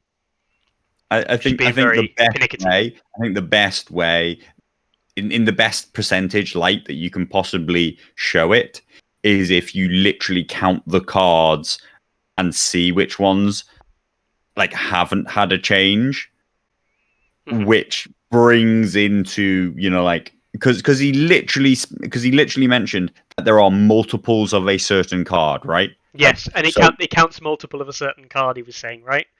Right, yeah, exactly. So what we're saying is we're talking about the fact that the only way we're going to come back close to this 5% is the fact that almost no tactics cards change, and that they make up a very large percentage of the total count of the cards in that pack, right? Yeah. So you're basically saying there's a whole load of tactics cards, almost none have changed, and I'm going to count all of that as cards that haven't changed. But actually, as I've said, I think that when you look at unit changes, attachment changes, cards that we think of as cards, or cards being changes to the game, changes to the meta, we're talking about 50%, 33 to 50% in my mind. 1/3 to half of everything. We'll see adaptation. I like to Tom's message in chat, by the way. 5% is what we have shown you today. The other 45% will be revealed later. Maybe. And also Martin, who just simply says those guys haven't got a clue. And it wouldn't be the first time that we look at percentages given to us from CMON and go, that ain't right. So yeah, fair enough. Should we very briefly look at Lannisters? Peter, I know you're a Lannister fan, and I know Carlo is obviously a Lannister fan. So shall I just leave you guys to it? We can look at one card, because the other one we discussed already. Yeah. I mean, when you talk about the Sworn Sword change, I'm really sad about the Mountain's Men change. I think the Sworn Swords beat Mountain's Men. Yeah, I did completely. I think they're just a better unit. I think that they better not change only change Mountain Men to 5 points and not change their rules. And even then, or did both. Anyway, for Guards Captain, I can semi-see their use if you're trying to counter dragons with Lannisport City Watch, but then it's a 7-point unit. So what's our actual ability now? So the actual new ability is the changed or new ability of you lose Iron Resolve from the Guard Captain, but you gain and you get Fen ability. The Fen ability that we saw from the leaks in the stream. So they're 2 hits plus 1 for each rank you have when you activate on an engaged enemy. So 4 to 5 hits into a dragon. I mean, okay, but I'd rather put Mountain and get 2 auto wounds. Yeah. I'm not a Lancer player. I played a little bit Lancer, that's not true. I don't think Mother of Dragon would be that kind of an issue to specifically counter draft for it. There is, and Ilya's kind of right, but the thing is this worth 7 points? I don't know. If Red Cloaks remain unchanged, you could activate the Red Cloaks. You could do the hits, which could be 3, 4, or 5 hits depending on your ranks. You could then do an action, which generates a panic test, and then attack, and then obviously you can, if you both at quite high wounds, probably quite reliably kill something that's quite squishy. But if you're at high wounds and you're a 6 unit into a combat with a 4 unit and you're still at max health as a Red Cloak unit, yeah, you probably won that fight anyway. So I don't really see that changing it. For 1 point, I feel like Hold the Line is probably a 1 point ability. But the problem is that it's a attachment 1 point ability. So you never pay for it. And the other problem... the problem with it is that you need to be in contact with enemy, and Red Cloaks are quite squishy at 4 points. So I don't expect them to be at full ranks if you're being charged. No. Yeah, I don't get why people do the math, right? It's on activate, right? And you must already be engaged. Yep. Ask yourself, how often do you do that? You do it 3 or 4 times a game across all your units. 3 or 4 times a game. A unit will do it once a game. Probably. Normally, when you begin engaged, you take swords, and that's not activation, so you don't get to use it then. Right? The only time is when you're letting things charge you and you activate back, right? So now we're talking about 4 hits, not 5 hits. Mm-hmm. The amount of times that you use it is low. When you activate, you nearly always do it because you're charging. You're not beginning engaged. Okay. 4 hits. It's crap. Like the maths of it is crap. The only reason that people like it is because they think that it moves their unit into this position where suddenly, I'm just going to blow stuff up. And I see that. Just take Warcry. Warcry works every turn in long range, 3, 4, 5 times a game, and 2 tokens does as much damage as these 4 hits will do for you. Belisario says it could go in halberd. I don't think on hits you get an ability from units, so those hits won't get sundering. No one charges halberds anyway. Yeah. The other what's the other point? I think maybe if you're specifically counter drafting, if you're specifically counter drafting Hardened, and Hardened doesn't get nerfed. Yeah, this does navigate Hardened. Yeah. Okay. Yeah. Imagine those. Yeah. Imagine those. What is it? Imagine those. What is it? Mormont veteran in Berserkers on the last rank. You're probably gonna kill them. Jesse's right in this sense, and I'll give Jesse. I think he's right in that for 1 point, it's probably just straight better than Iron Resolve because it's something that does something tangible that you can put somewhere that has a role. Whereas Iron Resolve is just kind of generic. It's a good buff, Iron Resolve, not taking that away, but you don't pay a point to just put Iron Resolve somewhere. Whereas I can imagine you playing a point for this. I don't think this is a 1 point ability. I think it's not far away from it. I think it might be a 0.75, 3/4 of a point. But I don't see this as a 1 point ability. And I still think, as Carlo said, Warcry is just straight up better for 1 point. Like every time, Warcry is better. Yeah. I think Free Folk, when we talked about this with the Thens, Free Folk get around this because of coordination tactics. So you can put it on another unit, so you get to use it on that unit that's engaged. So if Lannisters had coordination tactics, and okay, yes, the ridiculousness of all the other combos, let's ignore those for a moment. But if Lannister has coordination tactics where they could activate a unit that was engaged nearby and go, actually, I'm taking that, hold the line from them, and I get to do some bonus hits, I think Lannisters would be like, yeah, I might look at including this. This might be useful for me to get around things like What is Dead May Never Die, Hardened, things like that. As a tech piece, it might fit, but I don't see it just going in a unit when you've got other better choices at one. That's the problem. I don't know. All right, are we done with I'm not buying Lannisters? You're not buying it. I'm like, why? Again, we're back. Like, I'll take another unit, thanks. Yeah, well, 1 point attachments we already know. Or better unit? Yeah, or yeah, just fuck your guardsmen. I'll have the red cloaks, please.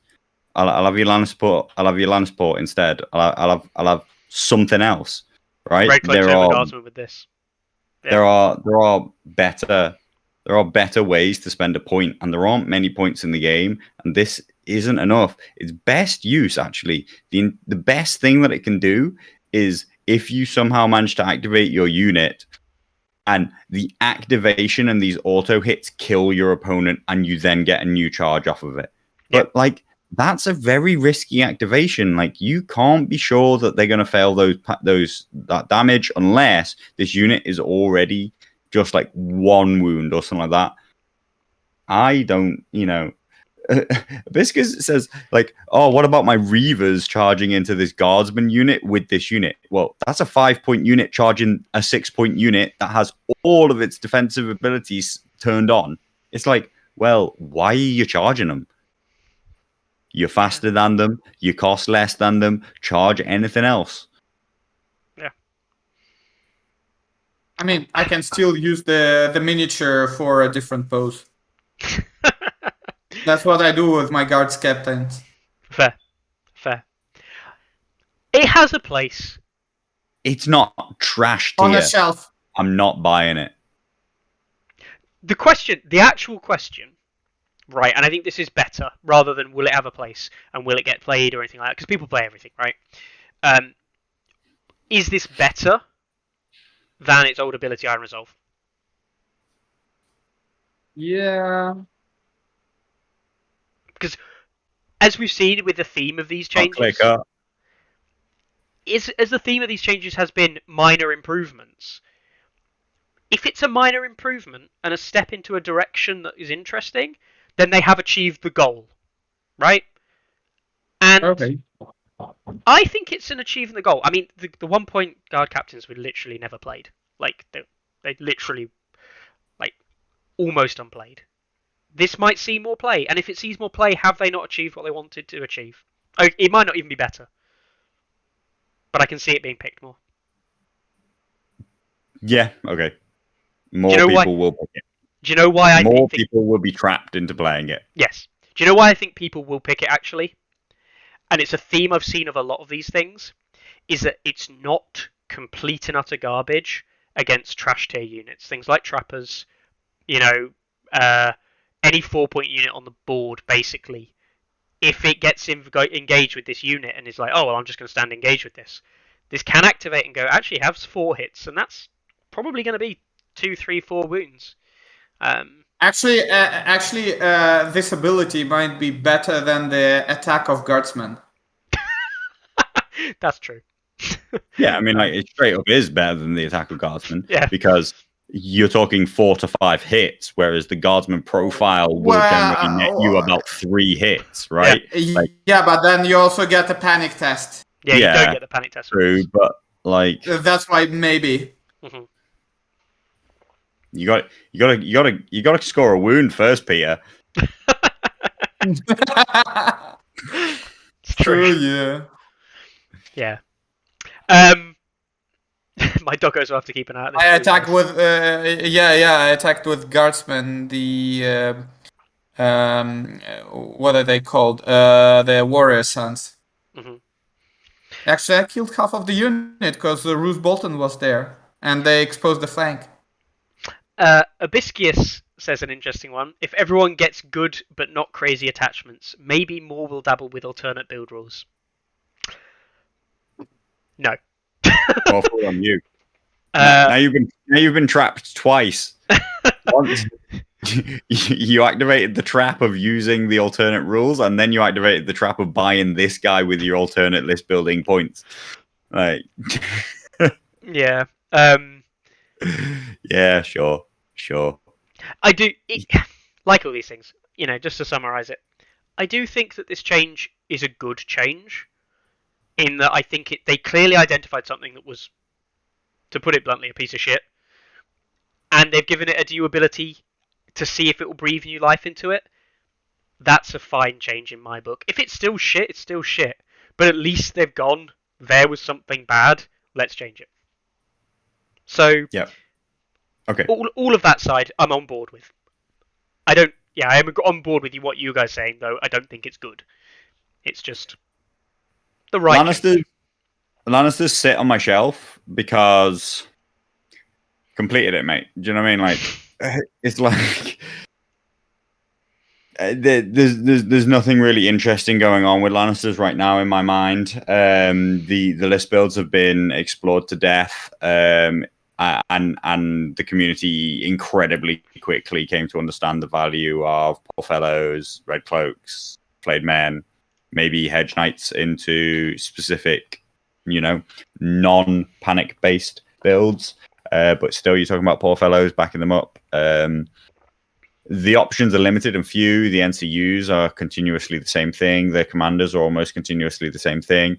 And yeah, you can field other things, but it is known and shown to just be less good, right? And as a player who likes to explore the competitive side, and I do mean explore, come up with new and interesting list builds.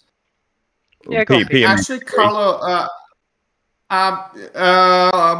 recently, there was kind of sub-variant which showed up, which I think is interesting. So, and I tried it, and it's not entirely a new unit, but it's Jamie Kingsguard in Poor Fellows. Wow. So you're telling me that unit that we spam, you're now going to put an attachment in, like game break, like, okay, sure. If to you that's an entirely new concept that like you're gonna like lean on expert duelist. Okay. It's like an advancement in competitive chess, Yeah. Yeah. Like a new variant in this opening, like after 15th turn. Mm-hmm. Yeah. You can just swap the turn order, and this is like a bit different. But to me, as a long-time Lannister player, the list building is uninteresting. It's very quickly solved as to what is, the short, and it is a very short list in Lannisters of what is viable.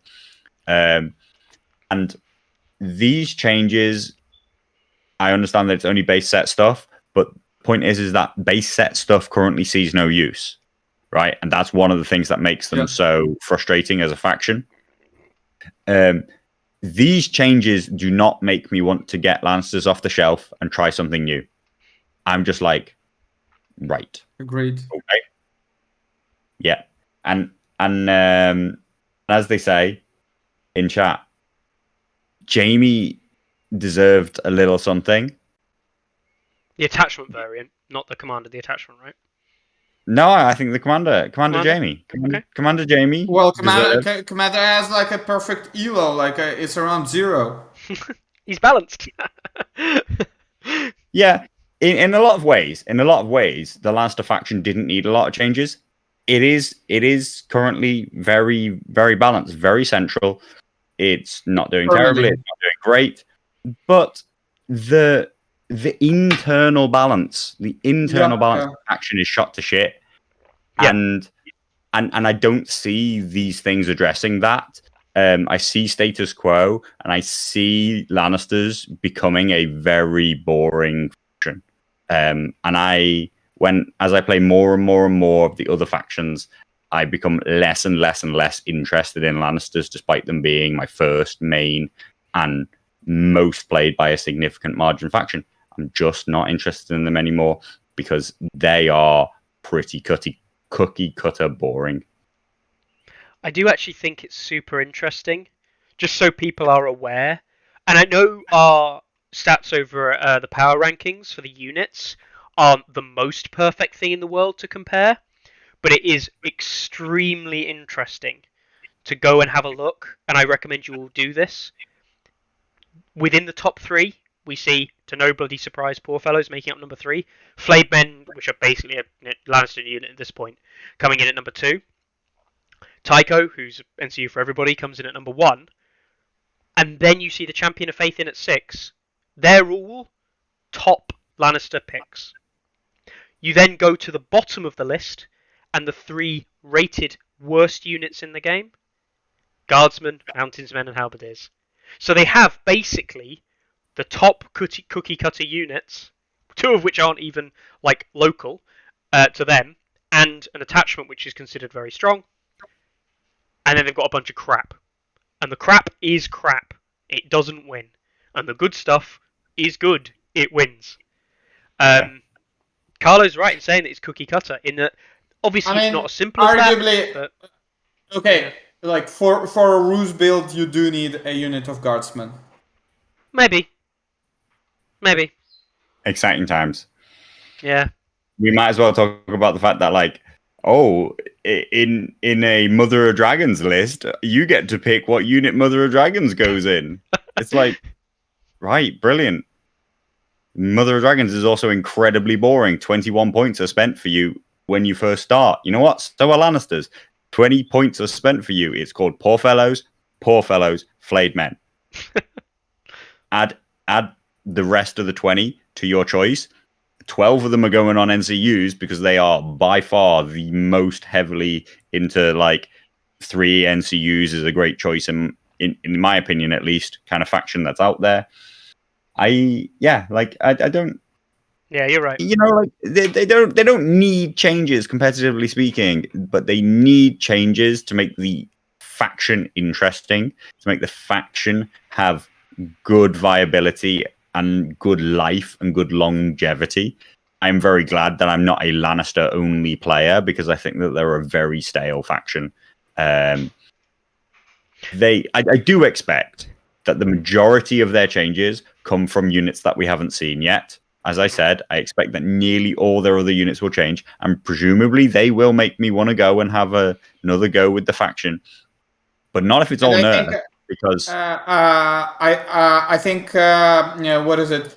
Sorry for cutting you. I think the change in the rules might also prompt some list building changes, because all of a sudden aggressive commanders will be more effective, and maybe like the combinations of the commanders with high performing units would be more effective. It wouldn't be the best choice to put your commander in a unit of Poor Fellows and just sit behind. I've just a totally different subject. I've just thought, do you know where 5% of cards change comes from? Go on. If you also count all the card backs not changing, then that's then that's probably a 5% change. Yeah, all the card backs. Okay. All the card backs are still the same. So what we're actually talking about is print area. How much of that's changed? God, 5% of print area is actually a massive change. Right, so I will kind of summarize that. Lannister's not changing. I still think it's up for debate, and I'm still not certain that aggressive commanders will be better. A lot of people say aggressive commanders are going to be better in the new meta. I'm not so convinced. I don't know why aggressive commanders got significantly better outside of the way that you score points. And usually a lot of the best aggressive commanders weren't actually the commander attachments themselves that made them aggressive. It was their card packages that made them aggressive. So I don't think... is Mance going to be worse because aggressive commanders are better? No, Mance is still just Mance, really good. no. No, but like But Tyrion's still going to let's be say, really good. Tyrion doesn't get yeah, worse. but Mountain will be really good. Why? Why? Because he doesn't have Yeah, to, like, what is the to change stay on that the suddenly objective. makes him really good? Because he doesn't have to stay still. He doesn't. He can go and kill stuff. I mean, he could do that already. Yeah. And you have more time. You have more time to kill stuff. Right. But that's the change that matters. You have more time. That doesn't matter about aggressive commanders. It matters about units and the way that you play the game out. The commander choice, you're still just going to pick the best that commanders. means no. But that means you will be more often winning the games by killing stuff rather than camping on objectives. Maybe. And I'm to still not kill sold. stuff, you need aggressive. We'll see. I'm not sold personally. Controversial point. Tournaments will go to time, and it will still be won by who controlled the objectives. Yeah. Yes, maybe your games won't go to time. Maybe you have loads of time to play. You know, all these things. But I think that when you go to your games club and you got 3 hours to play, yes, the amount of stuff that you kill might be really important. But I don't think that we will have just lowered the total score of the game, and the game will continue to basically go to time, which is what I find a lot of tournament games already do. Which, you know, the change I would like to see, the change that I really hope for, is that a commander doing something assertive now scores actively more points, because I don't want us to just have a slower game. I don't want us to just lose commanders on objectives now only score 1 point. Want commanders who actively do something to score bonus points, similar to their role in Clash of Kings. Like Fire and Blood style? Yeah, Fire and Blood, maybe. Fire and Blood's fine as well, yeah. Those two rules, Clash of Kings, if you kill something yourself, you get a point. Fire and Blood commanders are there putting out a point every turn when they activate. Both basically say your commander's unit themselves are still an important piece in your army. They're still a very key part to the way you play the tactics, similar to in control-based objectives, which is like, it's very important where my commander is and that he is controlling an objective. It's just it's more interesting and assertive and dynamic gameplay if that aspect of tactics isn't how can I best defend this commander unit sat in the corner doing nothing, if it's how can I best utilize this unit aggressively and in the mix. But you know, that's what I hope for. I don't believe there's any indication that is actually going to be true, but I just hope, because what they said is that game modes are going to change, and an example they gave was that commanders won't be scoring 2 points anymore a turn for sitting on objectives. Lastly, I will cover it because it's there, but just making sure everyone knows. They did actually release a neutral printout as well for 2021-2022 balance change. And the neutral printout has had no changes to it because they're all 2021 cards, no 2021 STs, whatever, S01s. Right. But we are assuming that we are looking at non-base set stuff, so we have no reason to believe that they would have changed. No. I don't know why they gave them the neutral thing. Like, that just confuses me. Why give them the neutral folder? Yeah. If none of that's in the start to two-player set, but like. I think I have a feeling that they kind of reissued cards for everything that came out during Kickstarter. Oh, maybe. Okay. Seems a bit weird. Which is super weird, but I guess this is like the only heuristic that it falls into. I have to disagree. You're definitely talking about Lannister crossbows. You're definitely talking about Knights of Casterly Rock. You're definitely talking Yeah, about but they were in the file. Cavaliers. They were in the file. They're in the file. They're just not changed. Okay. So they've given them the whole old file with some of the new Right. stuff. So they've given you an old the new 2021 file for neutrals with no changes. Okay. Because it was in the file of yeah. the original release, which seems weird. It just seems really stupid. In And, my head, and I think in neutrals there aren't Bolton Blackguards to support my point. oh yeah, there aren't. It's only the 3 original Bolton units. Very astute. Just seems weird. It literally just is super weird. Elite Teddy's also right. What do we think about the impending change to Varys? Because Varys changes at every given opportunity. We haven't seen anything Varys change, and of course nothing has been announced with Varys change. But anyone who's listening in or watching now, in case you don't know, Varys has changed quite literally at every balance change they've ever released. Outside of the only other unit that has seen an equal number, if not more, changes. Flame Men. Flame Men! Make them 10 points, make them 8 points, give them 8 dice, give them 4 dice, give them crit blow, take away crit blow, give them crit blow back, whatever.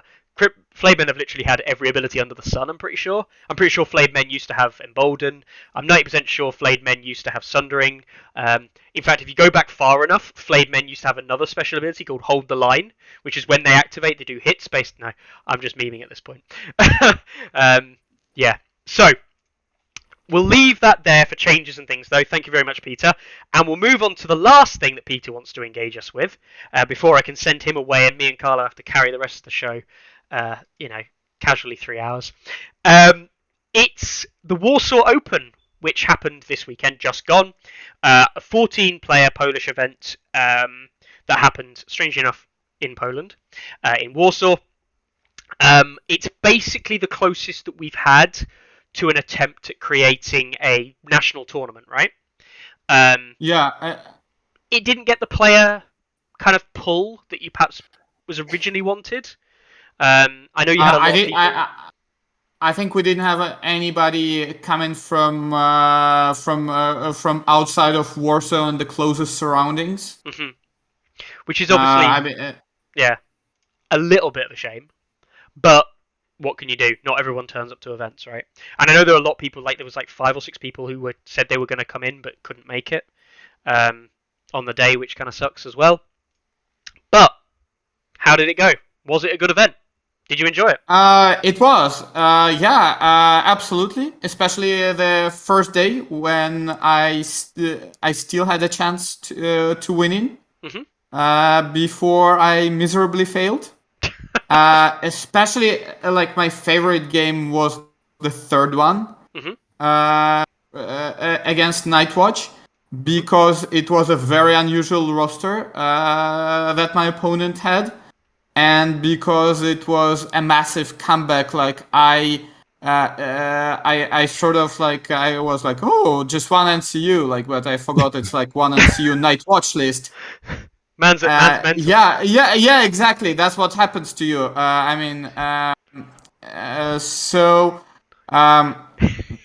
Sorry, can I just point out? Yeah. Fucking Night's Watch. This is a 1 NCU list, which still has 9 activations. Yeah. Yeah. Fuck you, everyone else. Go on. And also a fucking Watch Marshal that nobody uses, and he was pretty brutal with boldness and courage. You get 9 attacks all of a sudden, and I have no ways of killing him, and it was pretty of a miracle comeback, because I was I lost 2 units.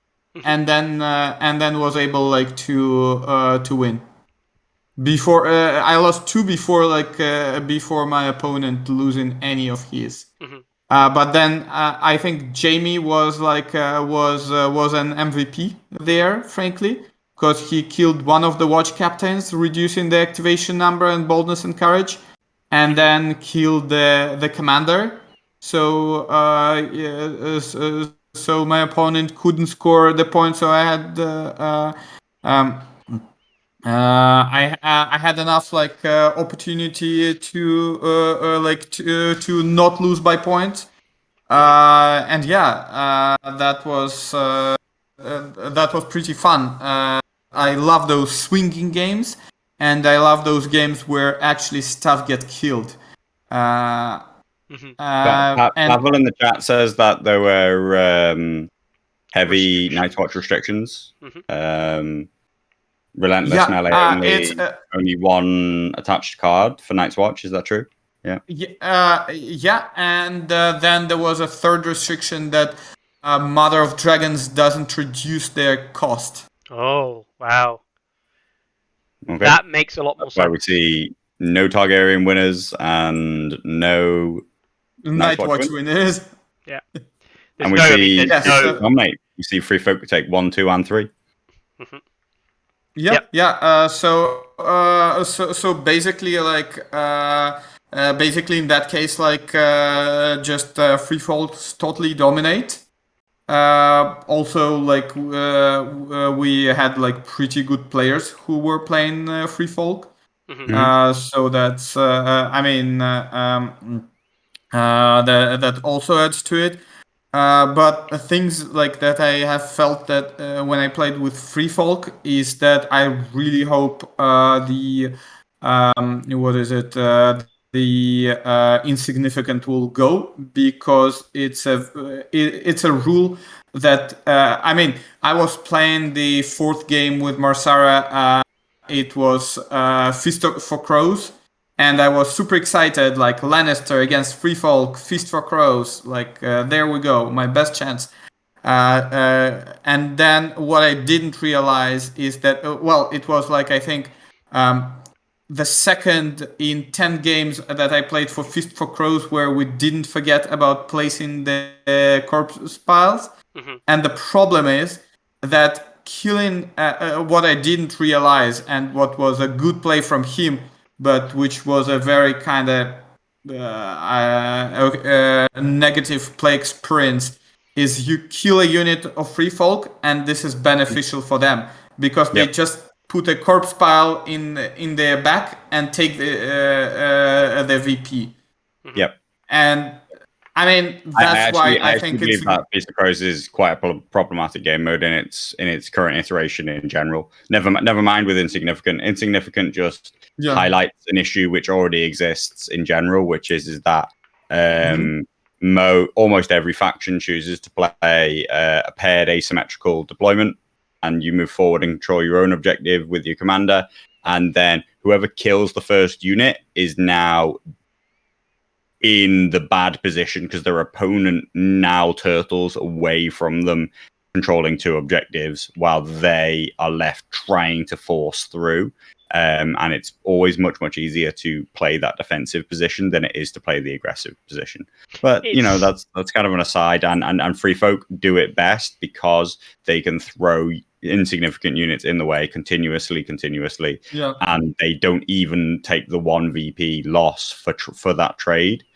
But I think the event's very interesting to look at as a whole, simply because 5 rounds we see a not a single undefeated player. We see losses from every player, and I do actually think that makes for a very interesting tournament. That makes for a very interesting.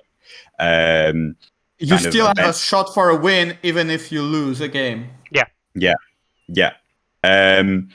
And yeah, I think that's actually really great. Obviously, it basically requires, for Swiss, it requires you to have more rounds than there are needed for players, and most places want to have as many players as their rounds allow, that their time allows.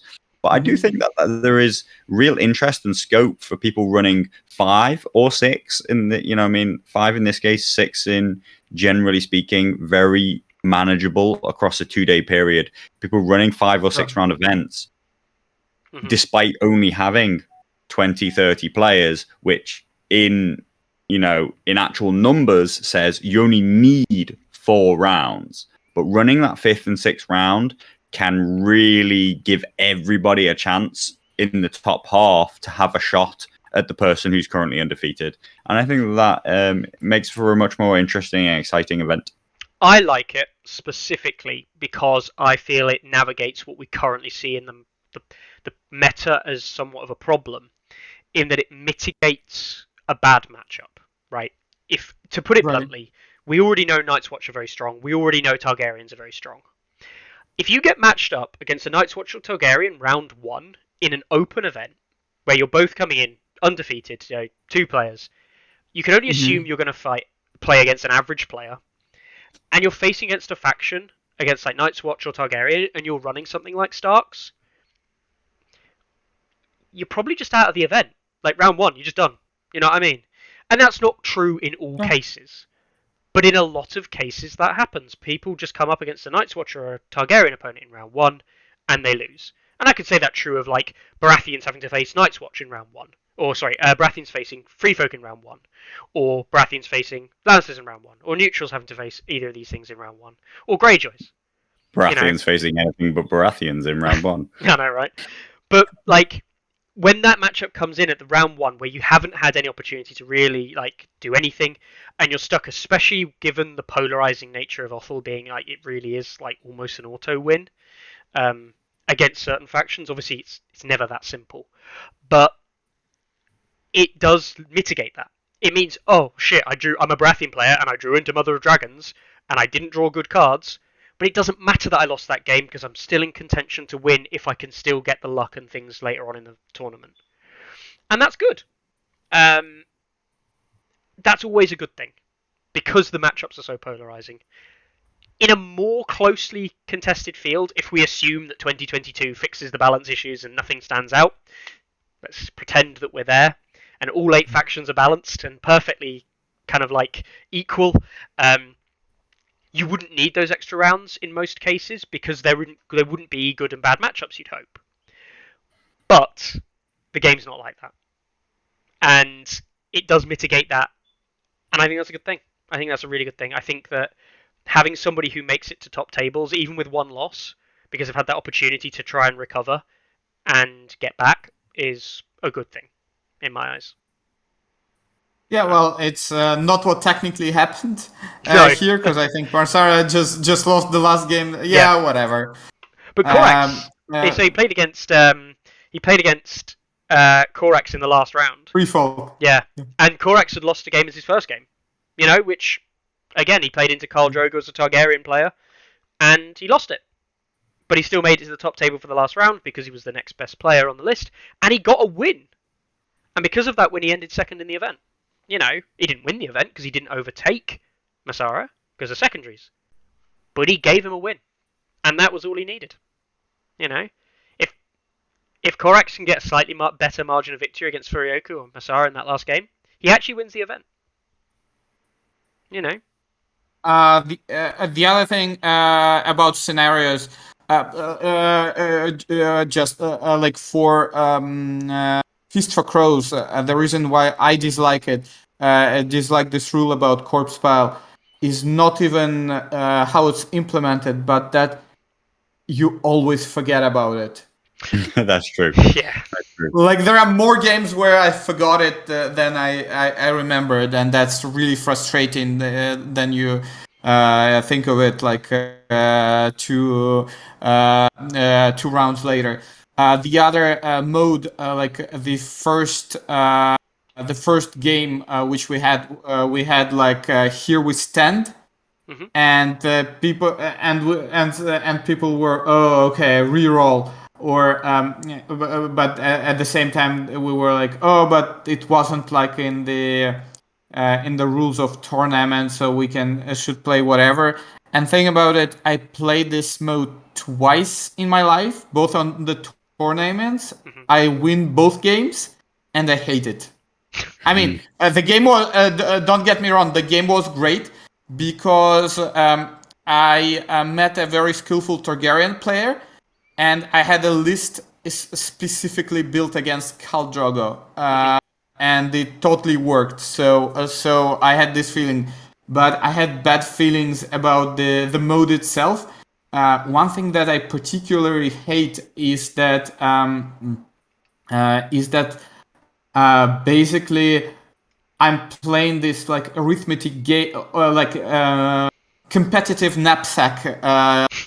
game of NCUs, like starting round 2 or 3, and it was especially like funny with actually like I doubled down on Tywin NCU, because now all of a sudden I can just bombshell like 6 points to any quarter I want, and I don't need him on.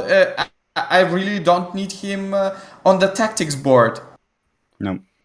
I Yeah, just need interesting. his one-off ability, so he's perfect for this game mode. It came up, Carlo, recently, right, where you talking about Here We Stand. I think it came up in a conversation earlier today, in fact. Yeah, I mean, I played Here We Stand last Friday. Yeah. I actually enjoyed it, but I mean, I had like 3 hours to play, so like I enjoyed it because I had 3 hours, and we just sat and we chatted and we could count a bit and think about it a bit, and it's interesting. It feels very casual. Everything just comes back. Nobody ends up that far behind. You lose some units, you put them back on. Everybody gets to play with their toys, even if they get alpha striked off the board. They just come back again. But like, I mean, I don't want that in a tournament. I don't want that in an hour and a half, and I don't want that to be. So I also think that it's so polarizing for list building as well, for the reasons that Peter just said about NCU costs being so important. And yeah, I don't think that it's positive for a tournament myself. I've taken the choice to not include it in the past. I wouldn't avoid. I wouldn't be like, hey, you're running Here We Stand. I'm not playing in your event. Like, Yeah. My stance is nowhere near that kind of level. Just that if I'm gonna say, hey, what's gonna help me run a good event, Hear Me Stand is not near the top of it at all. And Fire and Blood, a I guess. very short list of we should not include this if we can avoid it. Would Fire and Blood make the cut then as well, potentially as being one of the ones that you're less inclined to take, but above less inclined, but I'll take Fire and Blood over it straight away. Yeah. But I mean, my problem with Fire and Blood, like you have different cost, different differently priced NCUs, and then all of a sudden, okay, I'm the defender, you're the attacker. Yeah, that is a problem. I agree. Mitigated admittedly, but yeah. Tom says I'd happily play. Oh, but it boosts Fire and Blood boosts 2 NCU builds. It does. Yeah. Meh. And it boosts what is it? Uber units, not having like filler units, kind of. So it's good from that perspective. Yeah, it does some way to try and level it out. I don't think it does enough. I'm with Tom on this one. He'd happily play Game of Thrones and Honed and Ready 3 times a piece in a 6-round event, and I'm not that far away from agreeing with him. I don't think that Honed and Game of Thrones are. I think Game of Thrones might be a little bit unbalanced in favor of certain types of builds, but I think Honed and Ready does it quite well. I think Honed and Ready is generally speaking. I have to disagree. You're coming at that from the stance of a pair of armies. Yeah. A pair of armies which absolutely massively play into and dominate area-based control. Yeah, I agree. Completely. You have to be including 3 central objective modes in your selection. You can play the same 2 over and over again, but they cannot, without a doubt, be the 2 modes that have 5 objectives. Otherwise, you are massively skewing the game towards factions that can put lots of 4-point units on the board. And the game is already dominated by those factions. Yeah, strangely enough, it would be Night's Watch, it would be Free Folk, it would be Lannisters, it would be, to some extent, Targaryens, because the way that they play the game doesn't really matter about those things. But they would suffer. Targaryens would probably suffer slightly. And it would be Greyjoys. And Baratheons would be absolutely sad as fuck. I mean, they already are, but... For Lannister, I would argue that Honed Ready might not be the preferred scenario to play, because I mean, it can get risky to put poor fellows on those side spots. Yeah, I mean, I'll put Raiders on them and I You die. yeah, I totally like strike you twice, and probably you're not getting that many faith tokens to heal. Yeah. I do think Martin's right. With the list, we're kind of going into a little bit on game modes a little bit here, but um, the Dark Winds Dark Words is a really good mission. I think more people should play it. I actually think Dark Winds Dark Words is very good. It's open missions. There's none of this hand size that you have to understand. Mm-hmm. For me, I don't like Winds of Winter because actually it's not a major thing. But Winds of Winter is a skill check in choosing the missions for your hand and knowing the missions your opponent is going to pick. Now, I like that. What's wrong with that? No, I don't think that's a problem. I enjoy that. But I think for some players, you can almost lose the game at that stage. And in the nicest possible sense, it's really hard to tell somebody, like, you just picked shit missions, pick better missions next time for your list. You still want to feel like the game obviously has an impact. Now, I'm not saying the game doesn't have an impact, but it does feel that way can be that way with Winds of Winter. Whereas Dark Winds Dark Words, I think, is brilliant. It's open. Why are we afraid? Why are we afraid of things that check whether or not somebody's good at the game? I'm not afraid of that. Why are we? Why are we afraid of these things? Like, why are we afraid of a thing that says, "Do you understand more about like the subtle dynamics of this game than your opponent? Mm-hmm. Are you so good at this game that you can predict what your opponent will do? Like, you can even predict what missions that they will pick without having to see them. Why are they not positive traits that should be encouraged? No, that we should be encouraging. And I bring into reference that I think that the 5 objective missions, skill-wise, became a lot less skillful once players started not placing the objectives themselves. Yes, I think that the X, it speeds things up. Yeah, it makes it better as a beginner experience.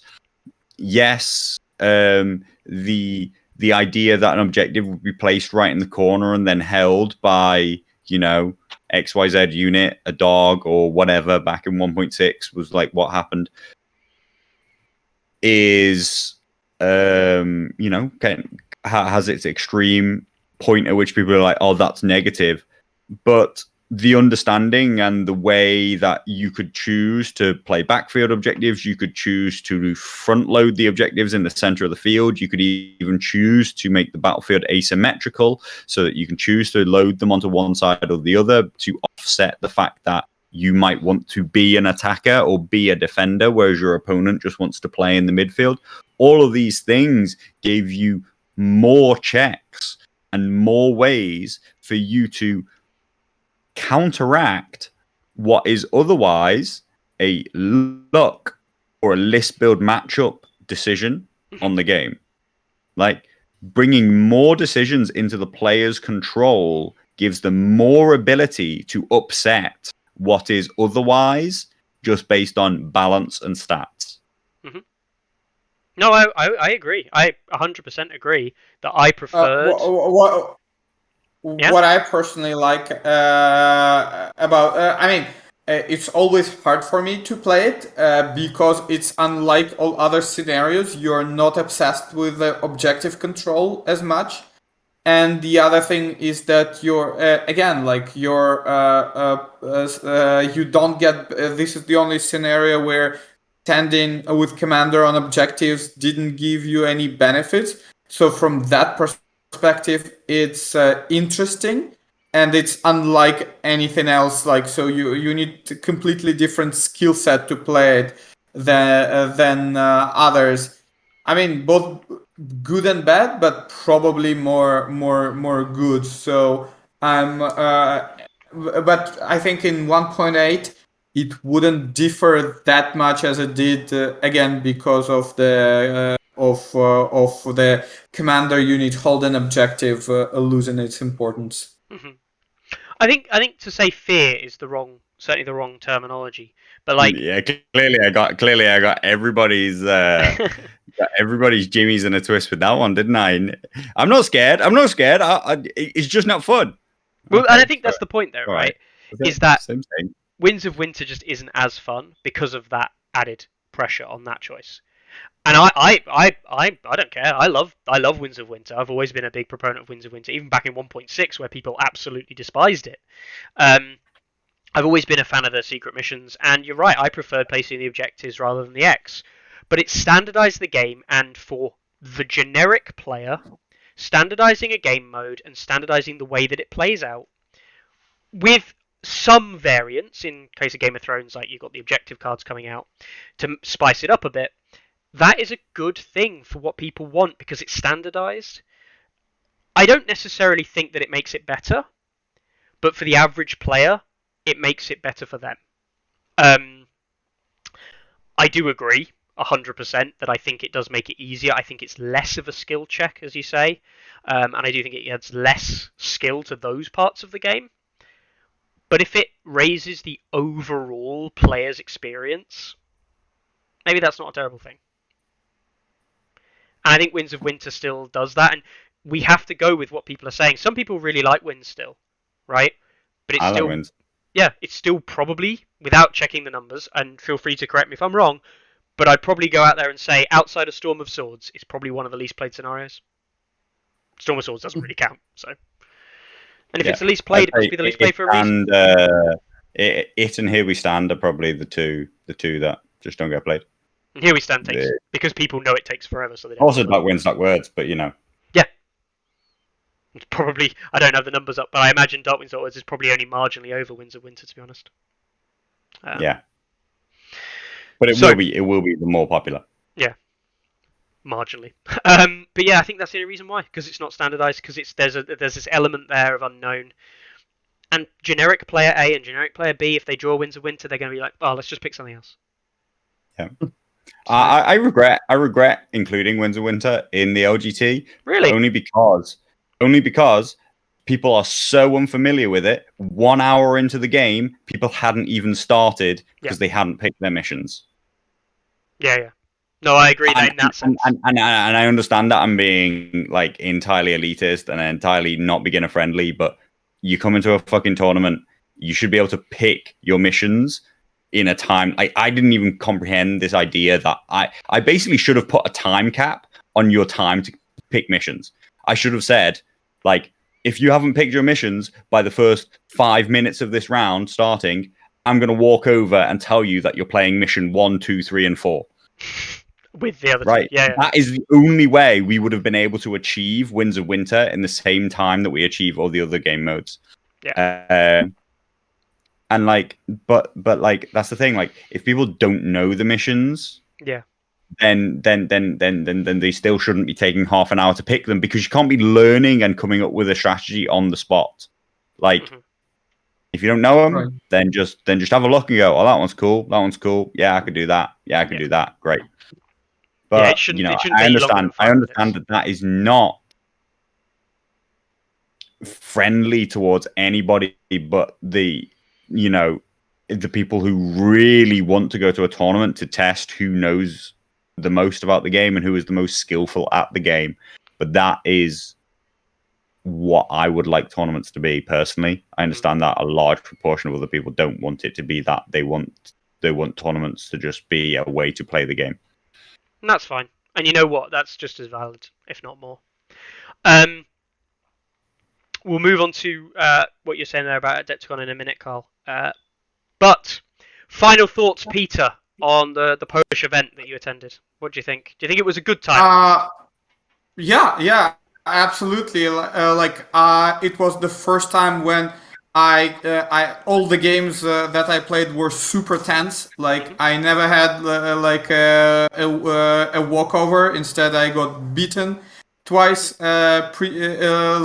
especially by Blood Raven pretty badly, and was bitching about it on the spot. So sorry, Camel, for that. I just hate games when nobody gets killed, but that's another thing. And losing sometimes. Anyway, from that perspective, it was really cool, like to have like all those tense games. Organization was really good. Can't complain. Can't complain about anything. Restrictions, in my opinion, they were minimalistic and on point, and that like.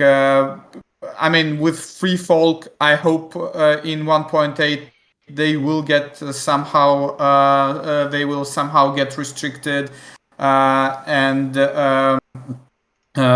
because with the changes right now that we're seeing for others, I'm a little bit fearful because they got all good toys, and we don't know what like how they get a little bit worse.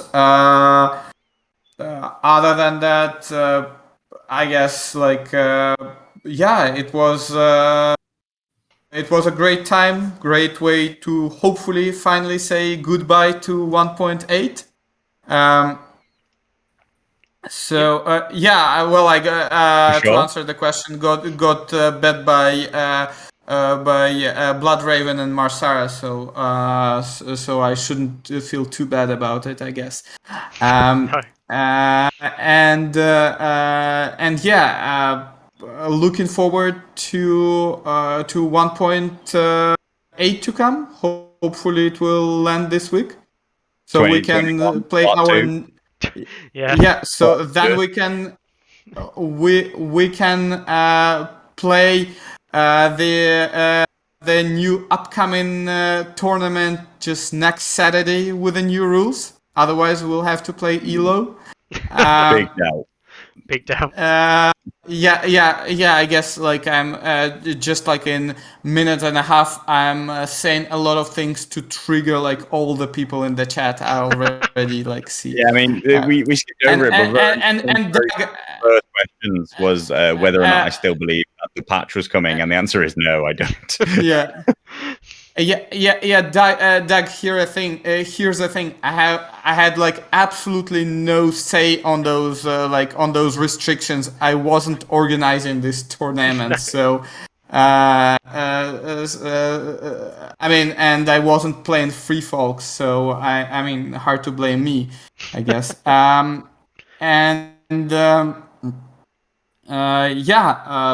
That's it, I guess. Looking forward. A little bit scared that Free Folk will be too strong, that Lannisters will be probably like bottom of the list, and as Carlo said, stale faction.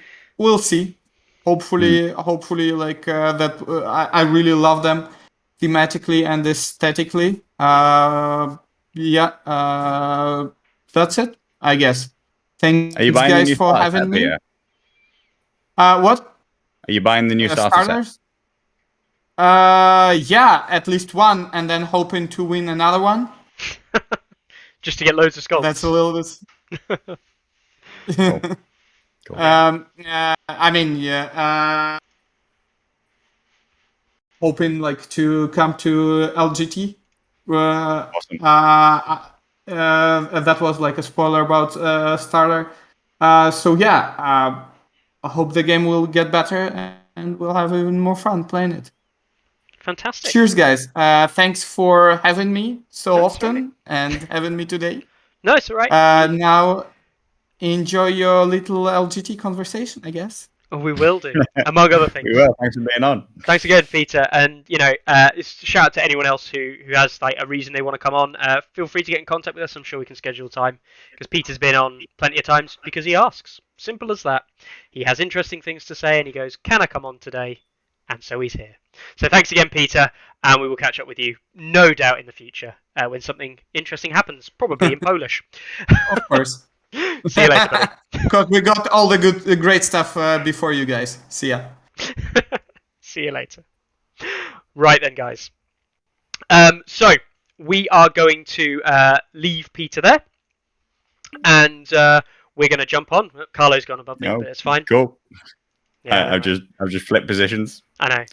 I will switch that off. Turn Carlo off. Mickey is a technical genius, isn't he? How? So The problem is because Peter was taking the second slot. Yeah, we Peter all know the leaves. problem. Yeah. We all know the problem. It's all right. I thought I had it set up so that I could just click a button and you swap back, but I had to manually do it. Oh well. Right. So we have got other things to talk about, and tournaments is a big one. And Peter very rightly left us on a fantastic position to talk about the GT. Mm-hmm. And look at this lovely artwork done by resident artist. What's his name again? Scott. Art guy. Scott. Art guy. That's right. Art guy. Art guy put some lovely art together for us this week.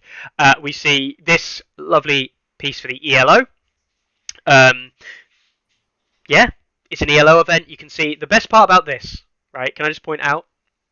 He's truly encapsulated what the ELO event is about, which is getting together, meeting each other, having fun, and beer on the table.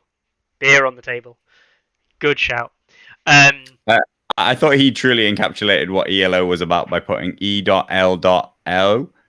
when everybody keeps asking what ELO stands for, when ELO is a name and doesn't stand for anything and isn't an abbreviation. It's actually ELO. ELO.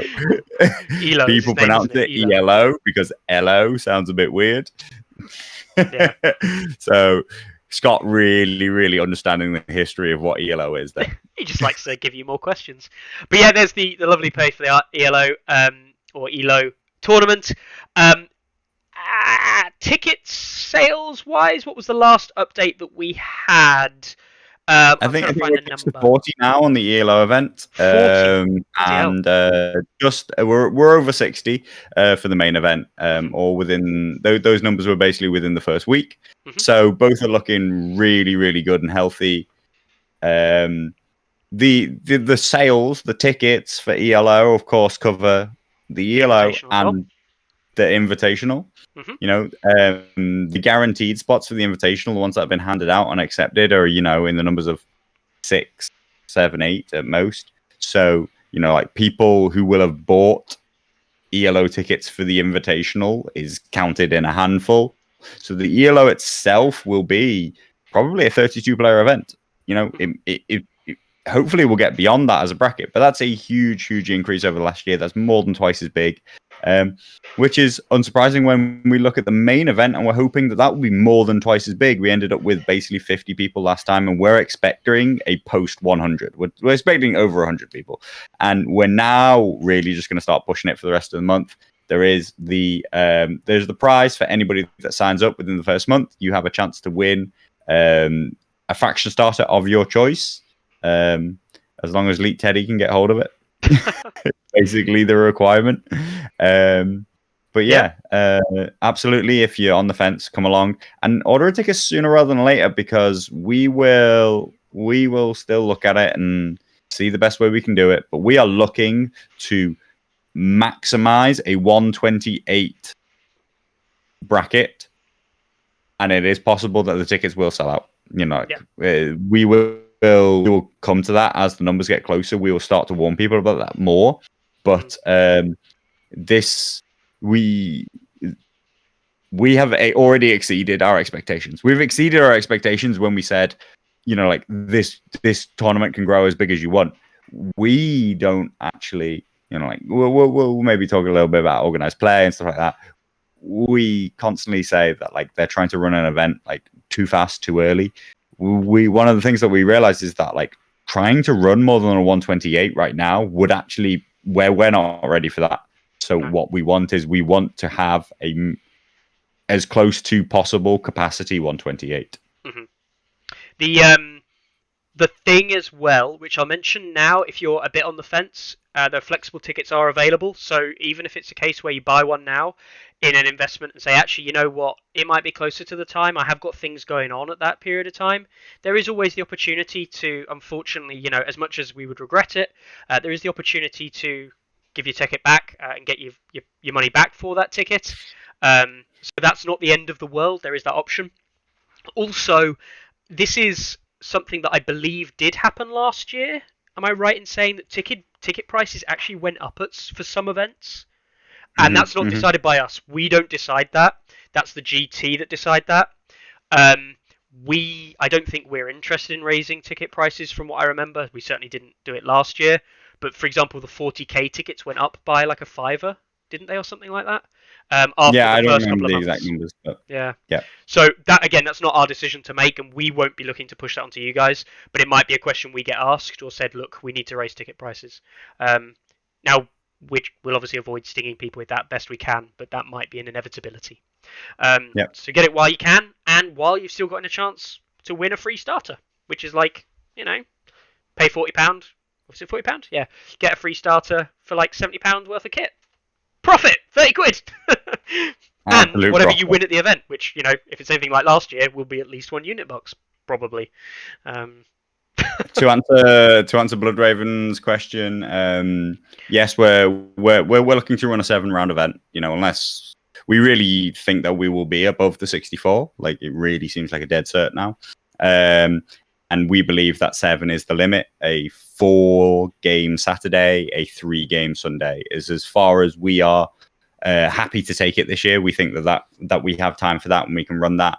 There needs to be time on the Sunday for people to travel. There needs to be time for us to do the awards, all those things. So we think that we can get in a good 4-game Saturday, 3-game Sunday. We don't believe that we can run an 8-round event. No. But I'm interested to know, it gets really complicated. It gets really, really complicated about what you would do if you wanted to go further than that, because you are realistically saying, can we fit in 4 games on the Sunday? And I think the answer is really no. Like, I really do think that it's no, not in the state and size of the game, and the length that it takes to play rounds. So, we'll see. It's difficult as well, we aren't, we're not completely unaware that some people have jobs and things where taking time off isn't really great for them. Like, I mean, just as an example, but teaching, if you're a teaching professional, especially in like schools, taking a Friday off or a Monday off can be really difficult, for those people. So we're trying to make it so that you can turn up on the Friday night. Okay, you might miss the ELO, but that's a warm-up event. It's an event to get people together, have a bit of a fun, have a laugh. No one really cares who wins the ELO event, really. It's just a Carlo does. Teddy. Yeah, and Elite Teddy. It's just a chance to get together and play games against people and run stuff that might not be as cookie cutter that you might be used to. But then obviously the main event is where you pick the big guns come out. But you do need a lot of time for people to get back for Sunday, because not everyone can take the Monday off. And you need to give people, in the worst case scenario, people going back to Scotland, 6 hours travel. If you were finishing at like 6, 7, 8 o'clock in the evening, you're telling them you're going to be back at like 2, 3, 4 in the morning. That's hard. Whereas if you say, look, we're going to try and finish for like... That's definitely what the Sterling guys did last time, I believe. They took a train home and arrived dead early. But that is the other point. I would actually really love to be able to extend it out to a 3-day event. I'd love to be able to talk about 8 or 9 rounds across 3 days, because there is space to do that. We are running, like the Friday events. For us to be able to say, hey, it's 3 rounds on the Friday, 3 on the Saturday, 2 on the Sunday, that would actually give loads of time, or it could be 2, 3, 3, all these kind of things. But we cannot.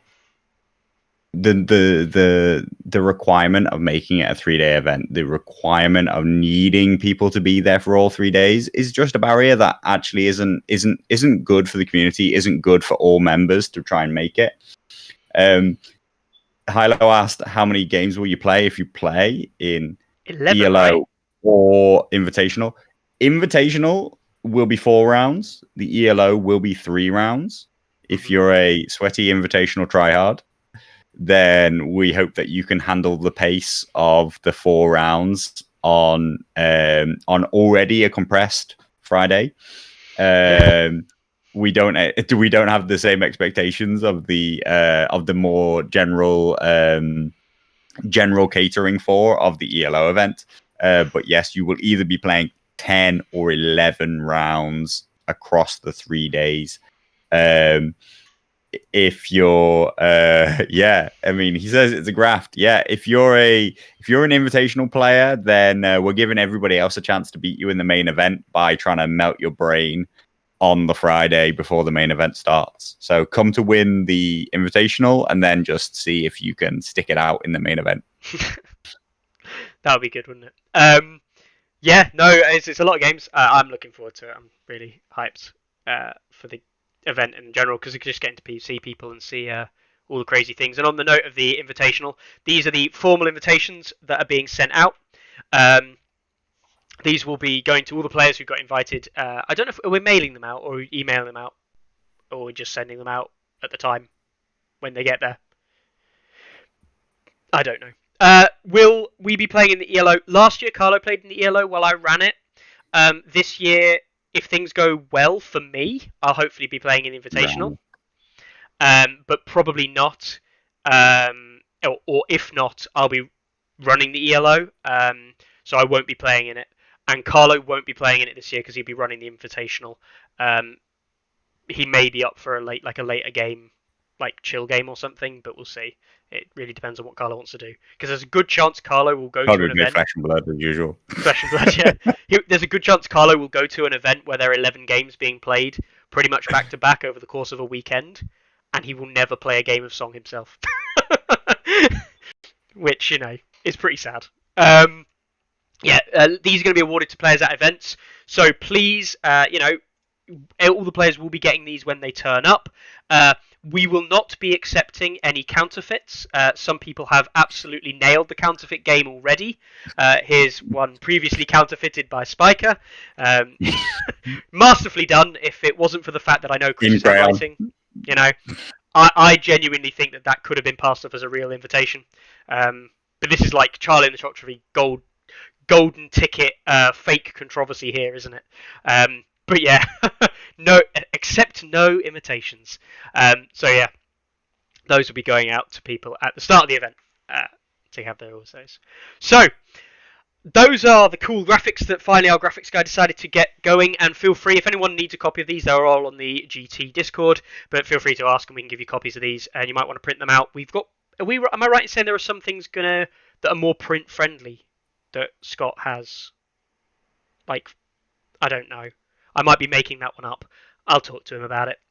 Yes, the wrong guy. Yeah, but I'm pretty sure he's got something that's a little bit more print friendly if you want to put something up or like take a flyer along to a local club or something like that. So yes. Next thing I wanted to announce, that's obviously the GT out the way. Buy your tickets now. Be in with a chance to win the starter set. The other thing I want to announce, because I forgot for 2 weeks in a row, is do check out the Frontline Gaming articles that have been coming up. They've been put up there by, I'm forgetting his name now. They're technically put up by Matt Castro, but it's actually Carly who writes them, who's a member of, believe it or not, the UK scene. She's written some interesting articles, breakdowns of things like Always Winter, some of the other events going on. I think she's going to do one for LVO, or has done one for LVO. But yeah, check them out. They're interesting articles, and it's good to see somebody else making content for the game and doing it on a established website. Obviously, he's not the only one. Obviously, he's got Scabman's blog, so obviously check out Scabman, what he's doing as well. But yeah, I haven't mentioned Frontline Gaming articles there from Carly, so do check them out. And she's in chat. Become one of these people who wasn't in the game and in the community, and all of a sudden went, I'm in, and I'm sucked in, and I'm buying everything I can buy, and writing articles and enjoying myself. So that's great. Cool. Are you sad? Are you sad that you came third, but your list didn't get analysed? Not really. No. No. Too important for that. Not really. I just I came third. My list isn't worthy of analysing, right? I didn't come within shot of winning the event, so why should it get analysed? I'm okay with that. It doesn't bother me. So next up is the Sunrise and Fire Stats patron. I don't know really why I loaded this up, but I remembered we had a patron, and we're on all of these various different podcasts. We got a new Patreon just at the weekend. Imitation Lobster, is that right? Ilya. Oh, Ilya. Is Ilya Invitation? No, Ilya. Is Ilya now as patron as well? No, not Ilya. Not as in Killia. No, Ilya's from the US. Ah, Ilya from the US. That might be Imitation Lobster, but I don't think he is. That might be Imitation Lobster.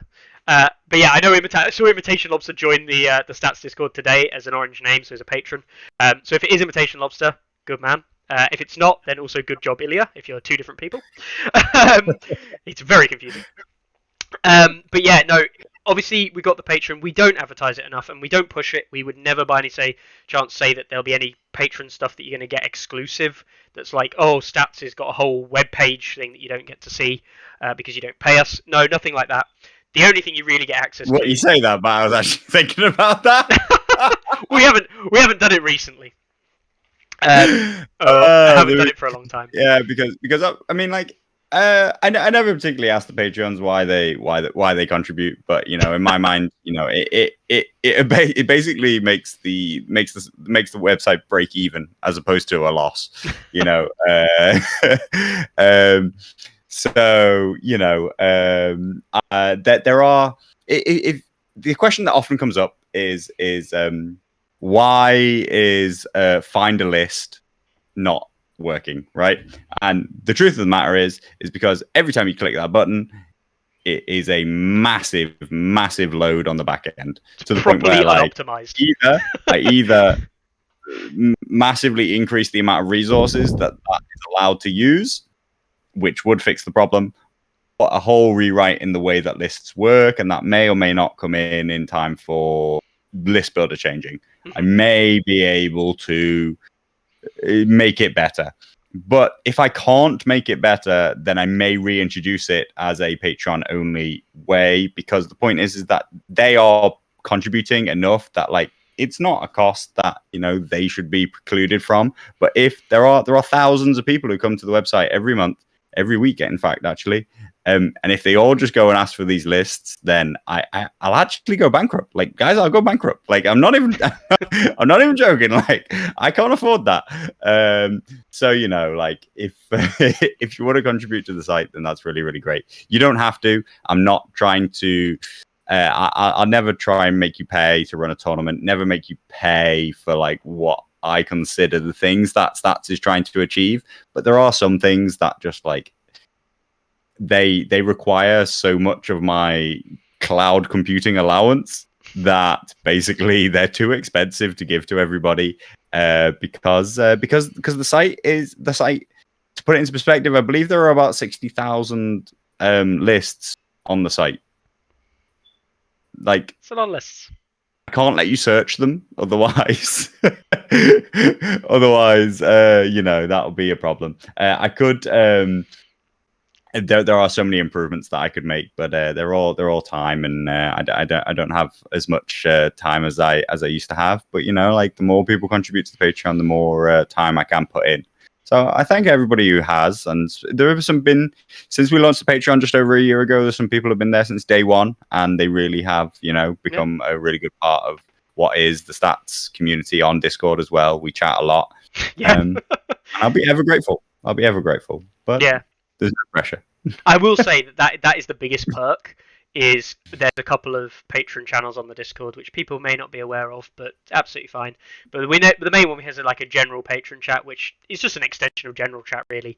But we talk about things kind of thing there. But the biggest thing that you actually get access to, which is the most important thing in the world, is a thing called new feature requests, which is a channel where you go in there and say, Carlo, wouldn't this be a cool thing to add on Stats? And then Carlo finds a different way of saying no to you each day that you post. Yep. No, it's obviously. Yeah, every time you post, I basically weigh up: is it easier for me to say no to fix that thing that you asked me to do? And at some point, it's just easier to fix it, so I do it. There was one that you did fix, wasn't there? Yeah, I fixed a few things that people have asked. You know, some things happen. You get some exclusive perks. I mean, I can't believe that you skipped over the most exclusive perk, which is that I will actively insult every Patreon with their own unique insults. That is what you really pay for. Individualized insults. What you don't more realize? Reasons why. More reasons, you know, individual ways for me to tell you that you're bad at list building and or bad at the game. So the actual never-ending one, which people don't know because it's super secret tier, is that Elite Teddy, Chris, pays £50 a month, and I believe he has a secret WhatsApp group with Carlo of just him and Carlo. And each day, Carlo posts a depressing fact about Chris, such as "you're shit with Lannisters" or "Joff Bose is never going to be a thing." That's a secret tier for only Chris, though. So, no. Feel free. We would never ask you to just do it because we need the money, but I just thought we'd never mention it, and we thought I'd mention it again today. So it is there as an opportunity. That's patreon.com/songwrestling5stats, or you just get there from the stats website. So, talked about that. We have got one more thing I want to cover, right? Which we haven't talked about, Carlo, and we'll talk about events and things later on. I'll put some posts up during the week with different event winners and things, as I did last week. The last thing I wanted to talk about was the Nationals and the Nationals tournament. What am I even going to call it? Tournament document advisory board document guide? There you go. There's my long-winded way of saying something I don't really understand. I can't possibly. I have no idea which one you're talking about now because that's such a cryptic name. Yeah, I know, right? It's the one that we have seen released. I think it came out the back end of last week. We're talking about the way for an event to apply to qualify spots for nationals. Yes. Yes. Yeah. Okay.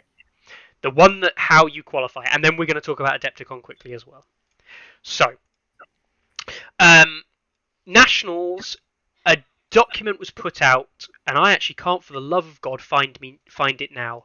But they put out a document regarding how a tournament qualifies for the kind of qualification spots. Yes, qualification spots. What the qualifying criteria for a tournament are to be a qualifier. Yeah. Using the word qualify in two different ways, but yes. Yes. I actually can't find it. Unfortunately, that's just the announcement of LVO being the first one. Go on. You talk about, because you've read it. I'm going to try and find it. Life of God, where is it? Okay. I really thought it was going to come up on screen. I'll get there. Okay, off the top of my head, I think we're talking about a less than 16-player event. Well, basically, they've put in writing what the tiers are for how many spots you will get. I think that is that's a really great step forward. Like, I really do think that's very, very important. And I think it's very, very important for them to be transparent and above board with that, right?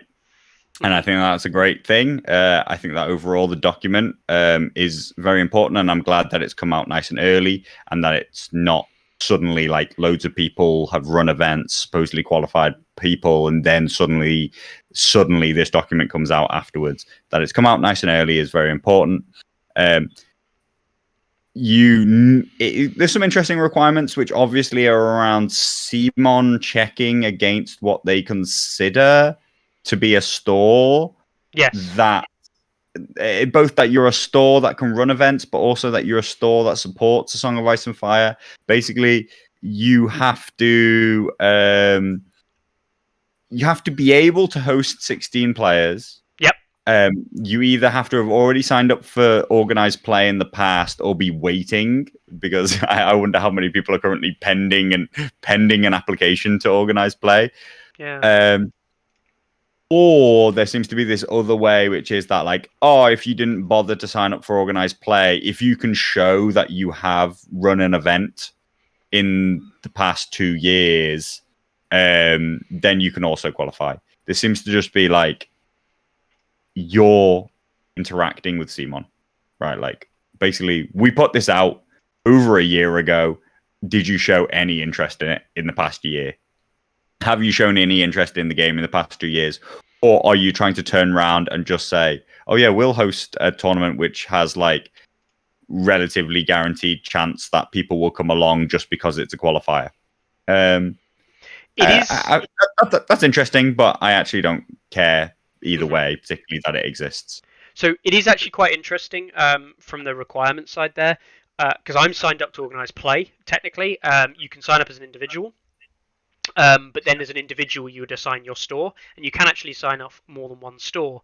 The store does have to be approved by the marketing team as a place where a song is sold. So stores that aren't selling product, I don't think would be accepted, which does limit the number of stores that could hold an organised play event.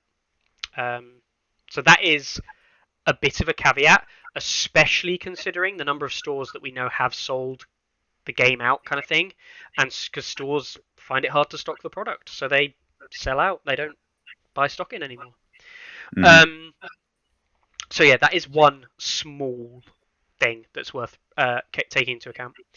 But yeah, the rest is all fairly straightforward and reasonable. Yeah, I think what's important then is that they, a bit lower down, they specify based on the size of the event, how many places you'll be given. They, off the top of my head, if you're more than 32 players, then you get 6 qualifying spots. Is that right? Is this on a different page? Yeah, it's on the next page. Is the qualification yeah, on the next spots. Page. Let's bring this up. They specify that if you're more than 32, then you're going to get 6. If you're in the 17 to 32 category, you're going to get 4, which is where LVO sat, which also where actually I just expect most of the cons that they have mentioned, Adepticon upcoming, and what was the other con that they said that they'll be running it at? Anyway, they've WonderCon? both been. Was it WonderCon? Was it? Yeah. WonderCon. I would expect both of them to hit in this 17 to 32 category. So, you know, like, it seems fine that they have already pre-announced that they will have 4 at each of them. The 2 to 16 players being one invitational spot, I would have liked, personally, I would have liked them to, you know, put a caveat of like 8 minimum. But I mean, what can you say? You know, like, if they're struggling to make any kind of local community, then why not let their local few players, their local 4, 5, 6 players gain a spot? Because what difference does it make? I've just gone dark. So I think that overall the document coming out is very important. Yeah. And it makes me think that they are just trying to get as many accepted entrants as possible, particularly when they then say that anybody who's already won a place, those places will pass down. I don't think they're trying to create an elite tournament. They're trying to create an event with many, many people having been directly invited to come, which hopefully increases the number of people who want to come. Yep. Yeah. Like, I think most of the things we see here on this document are very reasonable, very natural, and good. I'm in the same ballpark as Carlo, though. I think 2 to 16 for one slot. It annoys me actually quite a lot that if you hit 16 players, it's like, oh, you get one slot, but if you get one more, you get 4 slots. It's like that transition could have been 2 to 4, 6, and I don't believe that having 1 or 2 more players, because let's face it, most of these events are probably looking between 14. If the Polish region is anything to go by, you're probably looking between 14 players and probably low 20s, maybe like 24, 25 is like your range for most of these events to be run. You know, most of the range anyway. And some of them are going to be 1 and some of them are going to be 4. And if you just creep over that 17 to have the 4, whereas if you're just under the 17 at 16 or 15 and you get 1, it feels, as you say, a little bit unfair. And I don't believe they're trying to be exclusive anyway, so I don't think it would harm them if they just gave another spot out to the smaller events. I do agree, though, that you would almost want a category of less than 8 might only get 1, maybe. So you can't just run a load of small events and say, look, here's 2 spots every time we run a small event. Yeah. They're interestingly just above this. They even put some caveats. I feel like they believe that this is really going to be a positive for anybody who runs an event. They specify that you can't charge more than a certain price. That that money has to go towards the prize pool. Effectively meaning that you can't try and really transfer your chance to run a regionals into a massive money-making scheme. Yeah. Which I guess is positive. Do you know what I mean? Like, it's almost a little bit cynical that you think that people might, but that they lay down that it's a 40-point, right? That it is, must be 4x4 tables. That you must use Swiss pairing up to 32. That their constant obsession with this idea of running a cut.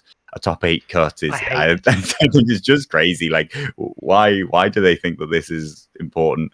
But and specifying that, like 1-day events for 4 rounds are all completely reasonable good things. guidelines. Like, overall, I think that they've put out some good guidelines. I think that these are all things that could and should have been in the original tournament guidelines. I would like, now that they're taking a more active role in organized play and the competitive community, I would like them to put down way more concrete guidelines. They don't have to be rules. It doesn't have to be, this is how you run a tournament absolutely flat out. But like, there are so many things in the current tournament guidelines doc that are very much like, oh, you could do this, or you can do whatever you want. The TO can do whatever they want. And that is true. The TO can always do whatever you want. You don't need to state out loud that TOs can do whatever they want. I just think that it's best if you if you give a single thing that you establish as the recommended way, so that everybody knows what they can expect unless they've been told that it will deviate from it. One of the simple ones, do you know what I mean? I've played in both. I'm fine with both, but I would like there to be a accepted tournament standard on whether or not terrain is randomly generated or player chosen. I would like the tournament document to say which one it believes is the tournament standard, and then I will play all my games to that. Rather than playing some of my tournaments one way, some of my tournaments another way. I only play randomly generated in preparation for a tournament when I'm going to play randomly generated. I do, for what it's worth, I do think that they could leave scope for people to do whatever they want with their events and say, look, there are other options and you can do these other options, but if you want to be a sanctioned organized play event, here's the baseline rules you should be following. I do agree there, 100%. Yeah. Because I don't see a problem with people wanting to run alternate rules. I've got no issues with that. But it's when those alternate rules are used as a qualifier, more on that later, that it starts to get a bit weird. Because it's like, well, I just played 2 different games to get to this point. It seems a bit strange. I am really glad, for example, that the community has come to its own conclusion that even though Simon don't give really strong recommendations on it, that we play at 40 points. Like, I'm really glad and I really appreciate that when you talk about a game, you assume and know that what you're talking about is 40 points. That doesn't mean at all that you can't run 30 points, you can't run 50 points, but you understand that you're making a really active choice to step away from that, and that has implications on the game, and that you're playing the game in a different way. That doesn't mean that it has to be, actually, in my mind, it doesn't mean that it had to be precluded from being able to be a qualifier event, but they've chosen that actually qualifier events do have to be 40 points. But I appreciate that there is a standard, that 40 points is the norm. It wouldn't have to be 40 points. I'd also be happy for 30 points to be the norm. It might allow us to, play those bigger tournaments because we might get more games in. Yeah. But that there is a standard which we all know that we sit at, but don't have to do. We can deviate from at any time that we choose to, is something that I really appreciate. And I just wish that they laid down more of what they believe the standard is before you then deviate from that. Yeah. This final one, this restriction that TOs can't participate in their own event, I'm always on board with that. I think it's an interesting inclusion. I think it's probably a good inclusion just for fairness sake and for making sure that everything's really above board. And I think that was really positive. But I've always, like I've probably been the one person who most vocally maintains that I believe that TOs shouldn't participate in their own event. Completely agree. 100% agree. I've always been on board with that. Even though I actually believe that, if you TO quite well, I do believe there's time with using the stats site that you can actually play in your own event, but I don't believe you should. If you're there to make the numbers up and give somebody not a buy, for example, and you give yourself some relatively rubbishy lists and someone gets to play games in a local store, that would be okay to me as a TO doing their job and making sure everyone enjoys like the maximum number of games. But you shouldn't be going in there to go, I make the meta, my decisions of what gets played and what doesn't get played. I'm the one who's the arbitrator, and then I also come in and play a really competitive list and try and win. And I'm not saying that they shouldn't try and win the games they do play, but they shouldn't be going out there to knock players out of the event and try and take spots themselves. I don't think that's right. Yeah. The very last part of the entire document is quite interesting. It is. That you have 1 week from the date of the event to submit all your army lists and effectively proof that the event took place in terms of pictures, so that they claim that they're going to publish it social media wise. Do you know what the really cool thing is here, though, Carlo? Yeah, I'll believe it when it happens. Just one thing there. Submit their results, right? Well, you can do that with a link to the stats site, right? Because the results are all there. Done. Easy. Don't have to fill anything. They have a link. There you go. All the results are on there, right? If you want to check it, the results are there. Scanned army lists. Well, if you really want to provide them with a document, you could quite literally just go onto everyone's army list, copy and paste them in text form onto a document. There you go. Done. That takes you all of about 5 minutes for 16 lists. Genuinely. I've done it. And event photos and videos, well, we can't help there, but that's fairly straightforward. You've either got them or you haven't. But all of that stuff you could actually send over in one document that, no joke, from the stats site, you could prepare in about 5 minutes.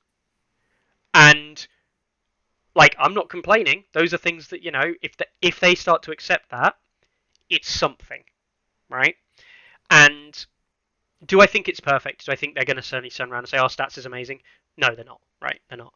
But if we can prove to them that this kind of system and this kind of process can give you results and things that you can easily quantify and easily take and use, then they will sit around, actually, this is a lot easier than having to get these randomly scanned lists of varying quality come through. And they might see the value. No one has a stats account. It's true, they might not have a stats account. That's not true, actually. Yeah, it's also not true. I've searched accounts by the .cmon, and there are accounts. Yeah. They don't submit results, which means that they don't show up in the rankings, but they have accounts. Yeah. It's just a little side. I do think it's a good thing, though. Yeah, I tell you what I think is actually quite interesting about it, beyond the fact that, hey, stats is the perfect fucking tool, guys. Beyond that part is that it's something that I've believed for a long time and is one of the reasons why I built stats at all, which is that they seem to recognize and value this idea that a tournament, let's be entirely honest, right? A tournament doesn't hold any value unless you celebrate it and share it and people acknowledge it. Yeah. Really, honestly, yes, if you and your player group might play 8 people, 10 people, 12 people, you might play an event. You can have a great day. It can help your community stay interested in the game. It can do all these things, right? But we're really talking about on the grand scheme of things, what drives the community forward, what drives the game forward, what drives growth. And I'm really glad that they have cottoned on to at last and appreciated this. And the value of organized play as a whole to them is what matters is if an event has visibility. An event doesn't do anything for them unless people are interested in the event.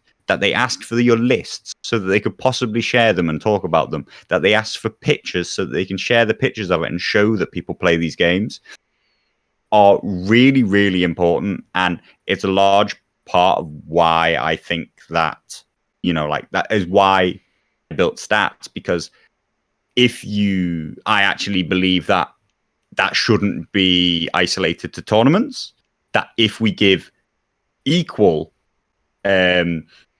importance and equal visibility to every game that you play, then you can show and give value and give importance to every game that you ever play. And I think that that's really, really useful. And I think that that's a big part for me. You know what I mean? Like, I believe as a pretty competitive player, do you know what I mean? Like, I play games that I play. I always come at them from a competitive perspective. A game is interesting competitively if there is a route to some validation that your achievements are worth something. Mm-hmm. They don't mean, and like, I don't play competitively so I can lord it over the 4 people that I beat locally. I play competitively so that I can know in the grand scheme of things where I sit. I can understand who is better than me. I can understand who I can learn from. I can understand and have goals to get to play against the other people who I personally recognize as the top players in the game without ever having to meet them before, they don't have to stand there and scream and shout about how great they are, because I don't have a huge amount of respect for the players who do scream and shout about how amazing they are at the game. What I have a respect for is the players who just show it with their results. And I think that this is a really interesting part of that, and that they understand that for a qualifier event, an event in general, a tournament for this game to be useful to them, it needs to be shown and celebrated and seen by people. When an event is seen by people, its value magnifies and doubles and triples and 10 times as much. It's not worthless if it's not seen, but it's worth so much more when it is seen. I agree completely, and it's one thing that they've missed off for so long in doing in their role and what they do across the board, is not actually celebrating the game enough on the whole. So yeah, no, this is obviously a really good thing. We'll see if it materializes. Obviously, we'll see how it all ends up being put together and how it all ends up being. But it is a good start, and we will see. We will see how it all pans out. I'm still sad on the US Canada only requirement. Yeah. Like, why not let Europeans qualify for this event? Like, why not? Like, what do you think? Too many of them are going to turn up? Do you know what actually annoys me? Yet again, and again, it's a slight frustration. But we know that they kind of give us a help with the GT, and the stuff that they did on the social media with the GT, can't complain about. But like, where was the support that things like the Spanish Nationals or the Italian Nationals or the Polish Warsaw Open we've just seen, potential larger events there? Where was the stuff for Masters of Westeros? Like, why aren't they supporting those in the same way? I do think it's very US centric, and I know this is for US Nationals. I know this is the US Regionals build up, and I know they've got to start somewhere. But actually, this is exactly what turns people away from the game, is this idea that preferential treatment. And this has been a big issue, and we talked about it earlier, visibility. People want visibility. One of the big things that people hated last year with Gen Con, apart from the time thing, was it was run at a store that always gets visibility from CMON, Family Time Games. And no one has issue with a store getting visibility from CMON. The issue stems from, why is it always that store? Like, my store's been supporting the game from day one, has put on events of equal size, has tried to do this, that, and the other. Why do we not get a shout about it? And that is a big problem, and has been in the case of the US for a long time. And I know that certain stores in the US actually have basically been really put off by that whole side, because they believe that they're just not getting their time in the sun. Now, not everyone can do, but it is true. Why not give everyone? And this is at least admitting we should give some people time in the sun for these other events. Because they're just as valuable. If they make more time in the sun by posting every week, then just everybody's better off. Yeah, exactly. Everybody's literally, and that's what we hope the solution is. We hope that the solution. It's not. It's never like, oh, can we please take this away from the US? It's just, can we have the same? Like, can you know, like that, and it's the same. You know, like you're not like, you know, stop giving this to this store. It's like, that's amazing. Please give it to everybody. Yeah, exactly. And so that's what we hope. Yeah, and hopefully that will pick up. Now, that is all well and so good. And this document, I think we're both in massive agreement that this is fine. This is a good document. There's nothing really bad about it. It sets out a good layout and solid work. Good work, Simon. When is Nationals? It tells you at the top, I believe. It must be late July. Is it very early August? Believe these have got to be played in the first week of August, last week of July, something like that. July the 4th, and Nationals. No, July the 4th is the last time you can qualify, and that's why I'm asking. You can qualify for this event up to about 2 to 3 weeks before it happens? July, it's September the 4th and September the 5th. Okay, 1 month. You have to qualify 1 month before. No, 2 months. Finish on July the 4th, August, September, 2 months. It can't be in September. Yeah, US National Championships is 4th and 5th of September. According to this. Okay. Which seems very weird, because that's not Gen Con, is it? That's not Gen Con. That's US Nationals 2021. I am mistaken. Gen Con is on the 4th of August. For some reason, the 2021 US Nationals document is still up there. Gen Con's on the 4th of August, which is 1 month. Yeah, it's right. It'll be 4th. Yeah, that would make more sense. Because Gen Con was pushed back, wasn't it? Yeah, forget COVID. Yes, my bad. So Gen Con will be on in August. Okay, so it's you can qualify up to 1 month before. Yeah. Cool. We then have the Adepticon event, which is a qualifier. And this is where, I'm not going to lie, I get a bit head scratchy. Adepticon's got loads of different events running. So it has like a team tournament. Yep. It has a 50-point tournament. Yes, 50-point tournament. It has the main event, which is the qualifier. Main event. Yeah. And it has one other. Does it have another one as well? Is that on the last day? I'm pretty sure it has another one which isn't 50 points or team or the main. I'm sure. I can't remember what. It's called a friendly tournament. Yeah, it's the friendly one. So I think, effectively the main event can push on into the friendly one if you're in the final of the main event or something. Basically, like they won't quite commit to the main event being 1 day. Yeah. Yep. The bit that's a little bit confusing from the Adepticon, or not confusing, but is a little bit weird from Adepticon. Yes.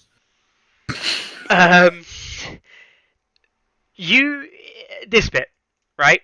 Army construction. Armies must be legal to be used and consist of units and unit cards which are available as of the 3rd, 2022. Remember US dates, so that's the 15th of March. Pre-releases, sneak peeks, and Hanged of the King models with rules available on War Council, a Song of Ice and Fire Builder, and the CMON website may be included in your army. That's a little bit generic. It's not quite specific. Does it have to be on all three? Does it not? But also, it doesn't specify anything. No. So, as it currently stands, guys, for what it's worth, you could run, as far as I'm aware, 2021 trackers at 6 points, like they're going to be in the 2022 update, you call it that. And you could run that in your 2020 army list. Yeah, because that is a sneak peek. On the CMON website. Or at least it might not be on the CMON website. I don't know if it is. If it's not, then technically you can't use it. But it's a sneak peek, right? Like, Yeah.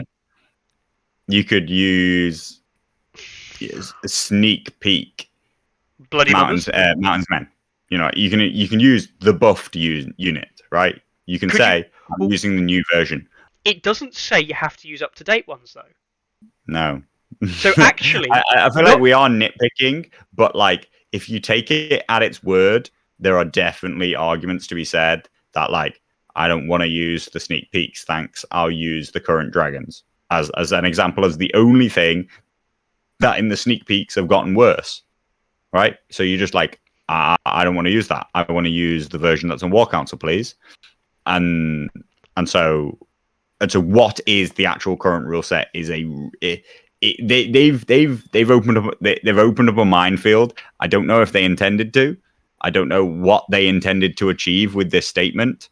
It's very odd. I don't. It makes me nervous. It makes me nervous. As far as I'm concerned, I believe 1.6 is still available on certain builders and other things like that. You could literally play 1.6 Darks. Marwin's just come up and said, get them to expand it to Facebook and Zebra Rugman can give us pikemen. You understand that this is what we're actually saying? That you've included a Song of Ice and Fire builder, and a Song of Ice and Fire builder puts those fuzzy photographs up on the site as options, right? I don't check it myself. I don't use it, but I would take a wild guess right now that pikemen are on there. I bet you any money you like. High Garden pikemen are on a Song of Ice and Fire builder. So does that mean that they're viable? Can you use them?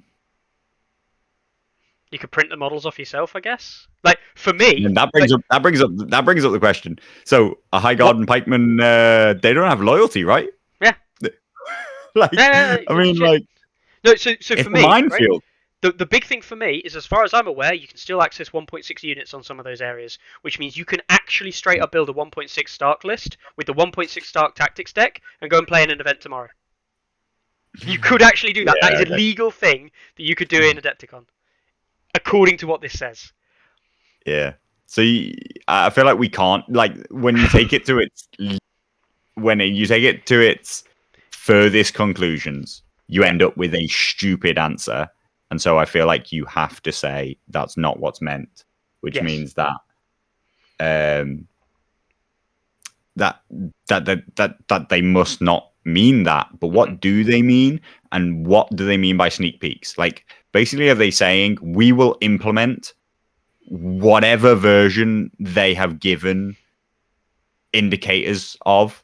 Like, I actually wouldn't be surprised if they turn around and said, oh, no, we don't give +1 to commanders in scenarios, because they said that will be changing without ever actually having to be released. Which I've spoken about loads, which is like, even in casual play, I hate that idea that we're playing a incomplete set of rules. Like, we've been told, we've been given some, we've been drip fed, we've been, thrown some crumbs of what is to come down the line, and we just intermingle it with what we have right now and kind of set it as what is our current state of the gameplay. I really just prefer a clean cut move from one edition to the other. Mm-hmm. To implement it in a tournament actually seems a bit crazy. Mm-hmm. It does say rules in force, yes. Version 2021, version 2021, version 1.6 of the tournament rules, and Adepticon classification FAQ. The problem is that, I mean, I haven't even read that 2021 Adepticon A Song of Ice and Fire clarification FAQ. It's made me think about it, and if there even is one. Yeah, I think Doug's right that does stop the discussion about the 1.6 army being put together, but it doesn't stop. It doesn't stop the discussion about whether or not you can choose to use pre or post update 2021 versions of things, because we've already seen on updated cards in 2022 will still say 2021 on them. It doesn't actually say, though. This is very important. It doesn't actually say. It says rules and FAQ version. So that's the rule book version and the FAQ version. It doesn't say unit versions. Those are just like the literal documents they've got on the website that they provide. Like, that's not the same thing. That's actually the big difference. And there isn't, as far as I'm aware, and a Song of Ice and Fire clarification PDF, which I'd love to look at to see what clarifications they're going through, rather than the FAQ that's available for everyone. So that'll be interesting. They might put that closer together at the time. I'm definitely probably spend time reading that. But the rest of it, the problem is, like, in my opinion, that's unclear. But it's quite clear that they do have a plan to somewhat. They want people to use 2021. Yes, okay, and maybe sneak peeks or not. That's the bit that gets a bit confusing. Right. This next bit is the bit I don't understand. Right. It talks about dice etiquette and play etiquette, which I've never seen in a tournament ever. But hey ho, it's Adepticon. No, but I like it. Yeah, I think it's fine. I have a very distinct set of etiquette which I try to establish with my opponent before a game, which is that I believe that if a dice isn't entirely flat on the table, that it should be re-rolled. Mm-hmm. Which is fair enough. Other people like the can you balance a dice on the dice kind of thing, and like all sorts of other shit. But yeah. It's a lot in one day. Starting at 8 o'clock for registration. Game 1 starts at 8:30. Well, pre-game game 1, and it goes all the way for 5 games. In ending at 9:30 with the awards, right? Mm-hmm. That's fine. It's a lot in one game. It's absolute. That's an absolute convention level. Yeah. You hear for songs, but yeah, you know, like at least they give enough time for it. You know, like if you're going to run 5 rounds, it's got to be that long. Yeah. I then don't like the tournament guidelines here. And this is these are straight incorrect guidelines. Yeah, there's a lot here that I don't like, and it just goes up against the spirit of what a lot of other people do already, especially given that we literally have rulings from people like Michael Chanel, who's saying, oh, it's fine, you shouldn't assume your opponent cheats, but then you need to count out your deck in front of your opponent's face. Yeah, that's true. Which I know sounds the really weird dumb, one here, the weird one, which is an actual deviation from the rules, is that it tells you to set up terrain and then reveal armies. As far as I'm concerned, I've never, ever met somebody who believed that that was the rules. It makes me want to go and reread that section of the rulebook, because I wonder if that's a possible interpretation that you can come to in the rulebook. But personally, I believe it's relatively clear. Well, see, this is where it actually gets complicated. The rulebook itself, I don't think particularly establishes the two-list format. What actually establishes the two-list format is the tournament document itself, and the tournament document isn't that clear-cut, not in the same way that the rulebook is, and specifically the tournament document says that the TO can change anything that he likes. Yep. Technically, this doesn't break the rules of the game. I've never, ever met a player ever who believed that this is the way it should be done. I think that the terrain that people put down would be quite different if you didn't know the list you were facing. Interesting also that like this is okay. If we actually take this at its word, you turn up at the table, you pick your army. It never tells you to show your two lists to your opponent. And this is being very specific exactly about what it tells you to do. This actually tells you to turn up, blind pick one of your lists, blind choose terrain, set up terrain, and then blind show your list to your opponent. And that seems to be the first time that it ever expects your opponent to read your list. Simultaneously flip it and hand it to your opponent. You may now begin deployment. As far as I'm concerned, at this point, your opponent doesn't necessarily even know what faction you're playing. So they're setting up terrain and picking lists without knowing faction. For those who don't know, I feel like everybody who's listening would know.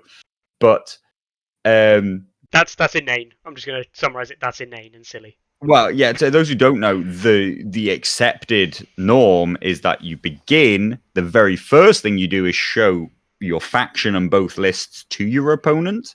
once you've studied each other's lists, you then both in secret at that next step is you pick your list. Now we both know what list we're playing, and then at that point we begin to deploy terrain. That is a very important set of steps, and it's quite odd to deviate from it. I have never met people who do deviate from it. The only deviation that I've ever met is people who just play one list, like that you don't play the 2-list format. In which case, and even they tell each other what's in their lists before they deploy terrain, as far as I'm aware. Yep. That bit confuses me. That bit just confuses me. The whole pre-game bit is very confusing to me, and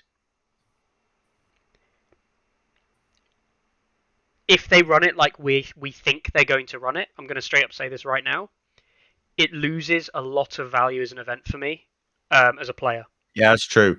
I've said it loads of times in the past. The thing I enjoy most competitively speaking, I think that gives this game the most value competitively speaking, is the way the 2-list format is implemented, and that we both look at each other's lists and then choose. I think if they are intentionally removing that step, then I really don't know what to say, because I have said time and time and again that I believe it's the best part of A Song of Ice and Fire.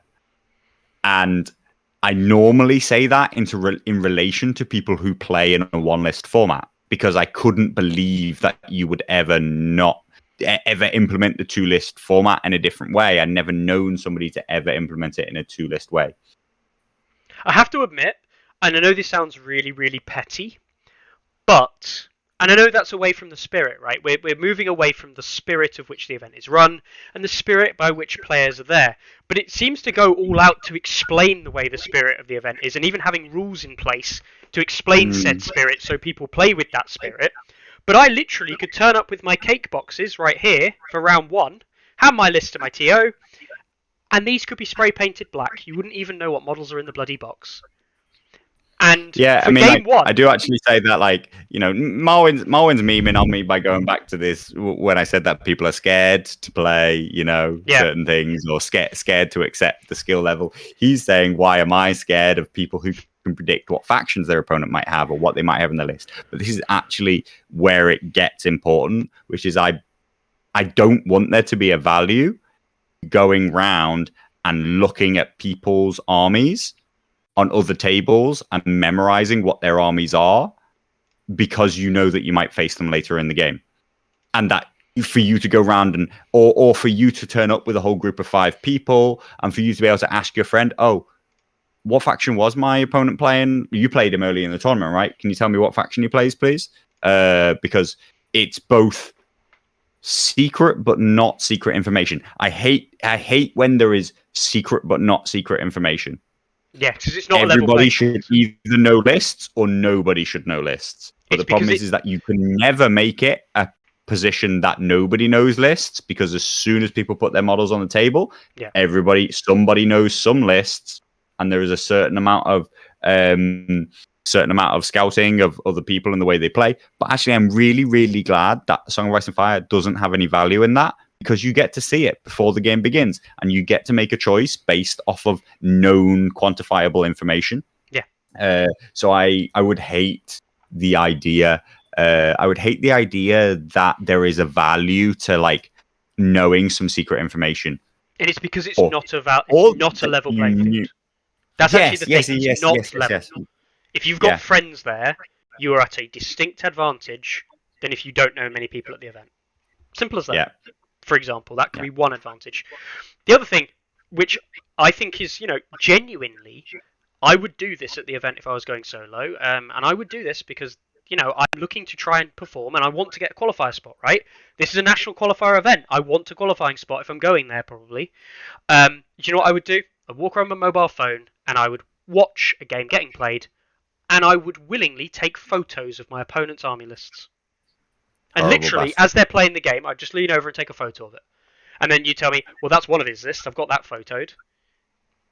And I'm not saying that, because that's allowed. I assume that's allowed. But that's ridiculous. Why should that be a positive thing? We might be barking up entirely the Maybe. wrong tree. Maybe. But when I read this document, that is what my guessed inference is. Like, they have been incredibly clear about every step of the game, even to go as far as to tell you that you must count your cards in front of your opponent and stuff like that. But then to not state things like you must show your two lists to your opponent, which is actually part of the rules as far as I'm concerned, means that you've omitted it for a particular reason. Or, like it's a really interesting document. Like, it's a very, it's a very interesting document. I won't dwell on it too much longer, but it gets weirder, and I know Hilo in chat almost threw up when he saw this rule and he got a chance to hear about this. Normal tournament point scoring, right? And they then say, and this is the bit that really, again, just baffles my head. As Adepticon is founded on sportsmanship and the hobby in general, we're layering those scoring elements on top. Okay. Bearing in mind you've just specified you need to count 20 cards in front of your opponent because you don't believe sportsmanship is that real. It says, the game ends at the end of the round when opponents reach 10 VPs. At the end of the round, the person with the most coins is the winner, coins being VPs. If either player exceeds, it's the player with the most. This is standard rules for ending a game.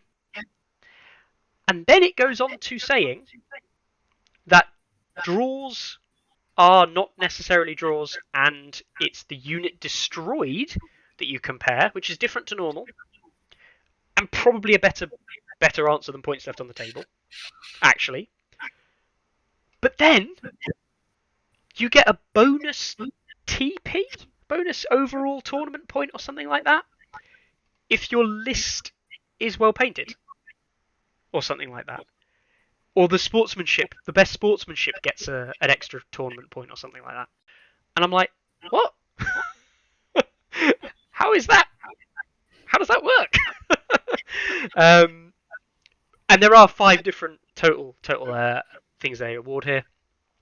The champion, who is the winner of the tournament, and it's the highest victory points, secondary points, sportsmanship points, painting points, and unit points being the order of tie-breaking. So, just a quick reminder, to be the champion of the event, not only do you have to have the highest victory points, we hope that you're undefeated anyway, we hope, so it doesn't really matter. So you have the highest tournament points. But then you might lose out on highest victory points, because somebody else scored more victory points than you, even though you've got more secondaries. And then it's a popularity contest with sportsmanship and painting. And then it's unit points destroyed. If it goes that far, I think it's ridiculous. Then you have Best General, which is the highest victory points scored, with secondary points and units being the order of tie-breaking there. Literally, you could go out there and score 1,000 victory... I'm not saying you can't even score 1,000 victory points in a game, right? But in some scenarios, it's very possible to score 15 VPs in a game and lose. And you just do that every game, maybe win some, lose some, and you can win the Best General. What a bizarre concept that is. Like, the game results don't matter, it's just the person who scores the most. Okay. I do think that, like, Best General is an interesting name to give it. Yeah. People are always trying to find other things to celebrate, right, beyond the winner of the tournament. But and picking, and it's actually quite astute of the game to know that highest victory points really probably isn't the person who won the tournament. Like, actually, they don't marry up that often. So, but to call it Best General is very interesting. Do you know what I mean? Like, I just would have, like, if they just titled it like Most Aggressive, or do you know what I mean? Like, or like, you know what I mean? Like the Bloodbath Award or something like that. Do you know what I mean? Like, then nobody would be like, what's that about? But they very clearly given it near equal validation versus the champion, which is interesting. The next two are the bits that confuse me. Right, this actually confuses me. There's the outstanding gamer, who's the player who hasn't won an event already with the highest sportsmanship. So that's basically best sportsmanship. That's fair enough, right? Then they've got the player's choice. And the player's choice is the player with the most player's choice votes points. Now, unless that's for hobbying, which it doesn't specify, it might be for hobbying. But there's a best appearance. But there's best appearance. Unless best appearance is best dressed. No, I think this is the thing. The best appearance, I think, is the army selected by judges who are going to judge the army on hobby instructors, bearing in mind at Adepticon, they're hobby instructors. They're going to do it based on appearance, technique, cohesion, and wow factor. Okay, a bunch of almost undescribable categories. And then the Champions Player Choice, the only thing I can think of is that's the players choosing their favourite unit. Or it's the Most Sportsmanship Award. Again, but Player's Choice. I don't understand. I really don't even understand. Now, I'm not going to this event. Lots of people in chat are saying this... Basically, that this reads like the tournament doc from a 40k. From a 40k event. Which, honestly, makes a lot of sense. Like, there is a real chance that this event is being run by somebody who doesn't play A Song of Ice and Fire. And if we go right back up to the top of the document where it says, these are the things that we're using, chances are they are the things and the extent to which the person who has written this document, that's the extent of what they've read about the game. They've read that and they've said, oh, I know everything I need to know how to run on A Song of Ice and Fire tournament. I'm going to put that into a document. Here's what happens in 40k. These things are a bit different in Song. I put specific things in this about what I've worked out is different to 40k. Like, whoa, there's this 2-list format. Isn't that weird? Okay, cool. Well, what you do is you got to pick your list, right? And they've basically... It does make a lot more sense. It does, like... It seems to fit together a lot more as a document as a whole. Is if what you believe is you actually have somebody who's written a 40k document and then they've edited it as least as possible to make it seem, as far as they're concerned, compatible with A Song of Ice and Fire. Yeah. Yeah. Which is interesting, you know, and not even that surprising when, if we ask the question, like, does anybody in the community know the person who's running this event? Like that is an open question. You know, please let me know on Discord or in the chat if you know of the person or store or community or whatever who are running this thing. I'd be interested if anybody knows them. Mm-hmm. Bizarrely, I think I do. I'll talk to you about that afterwards pretty quickly. All right. The last one,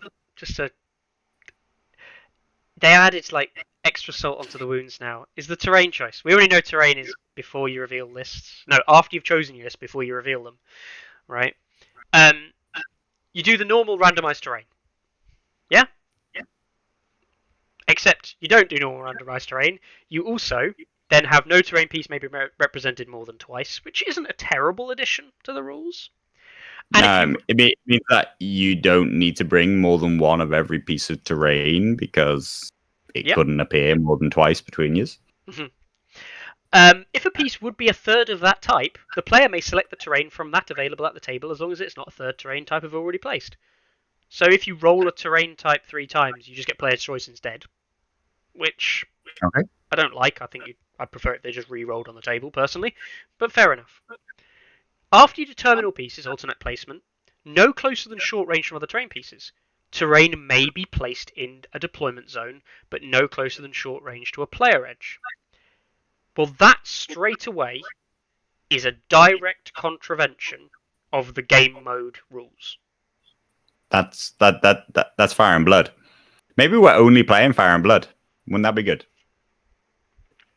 You know what? That would be 40k all over if they just played Fire and Blood 5 times over.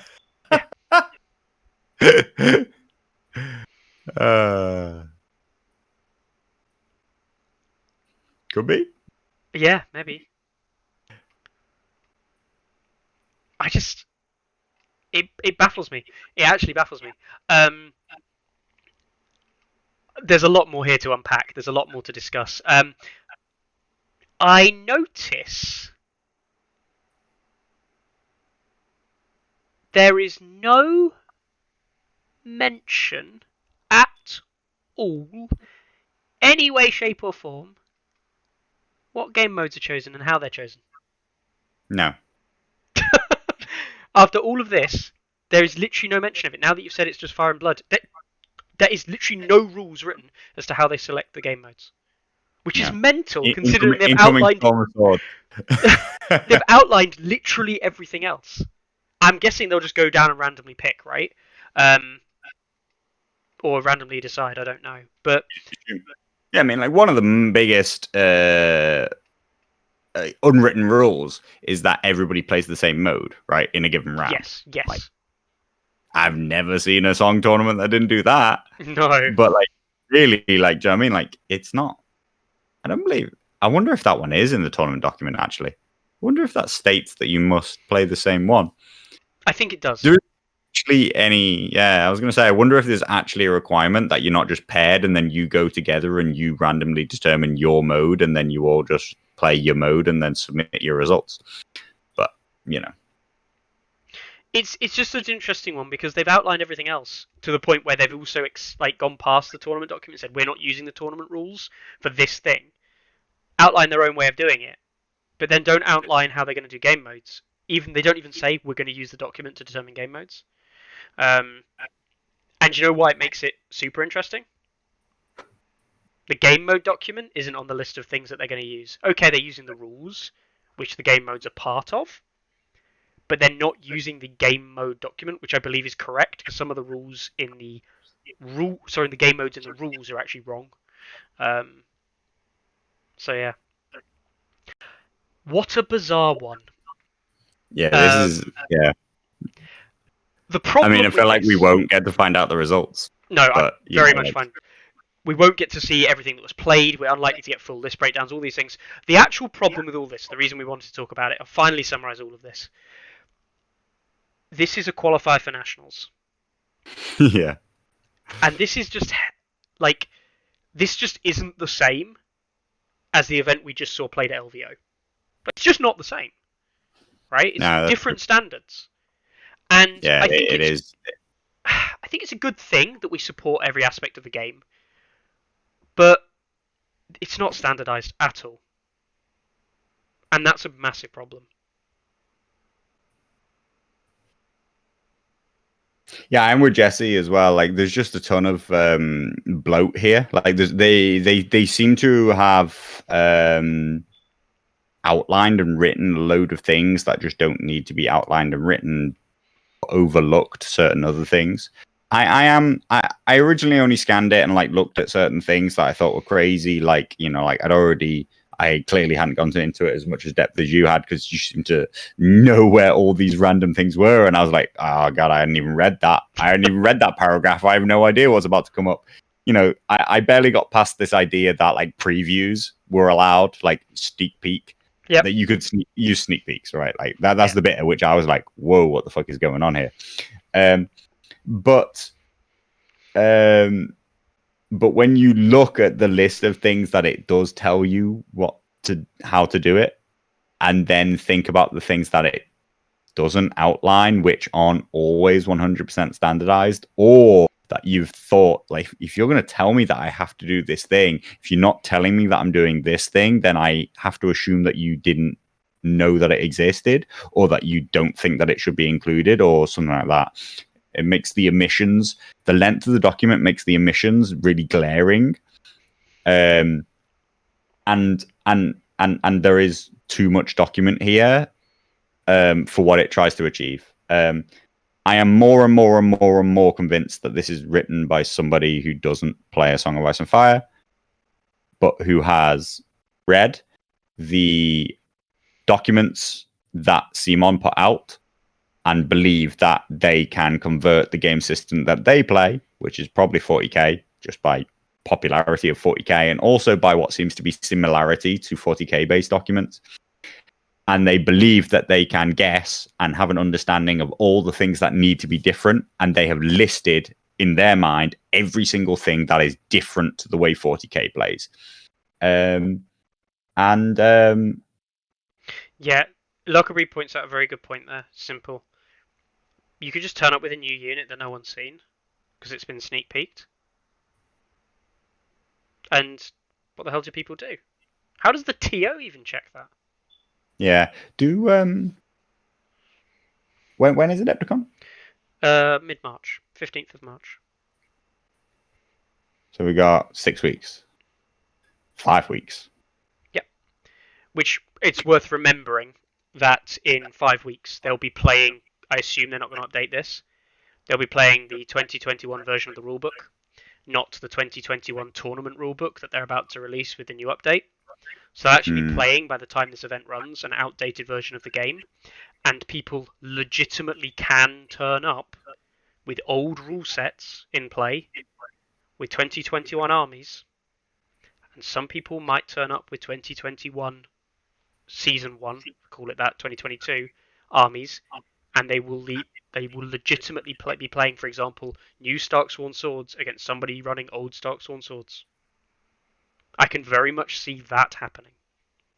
I mean, we did say like a few times, like, you know, that we feared that people who, particularly when War Council was in its beta version and not beta version, that we feared that, you know, like people would turn up to events and not know that there was a 2021 version of the game, not know that there were new cards that they needed to print off.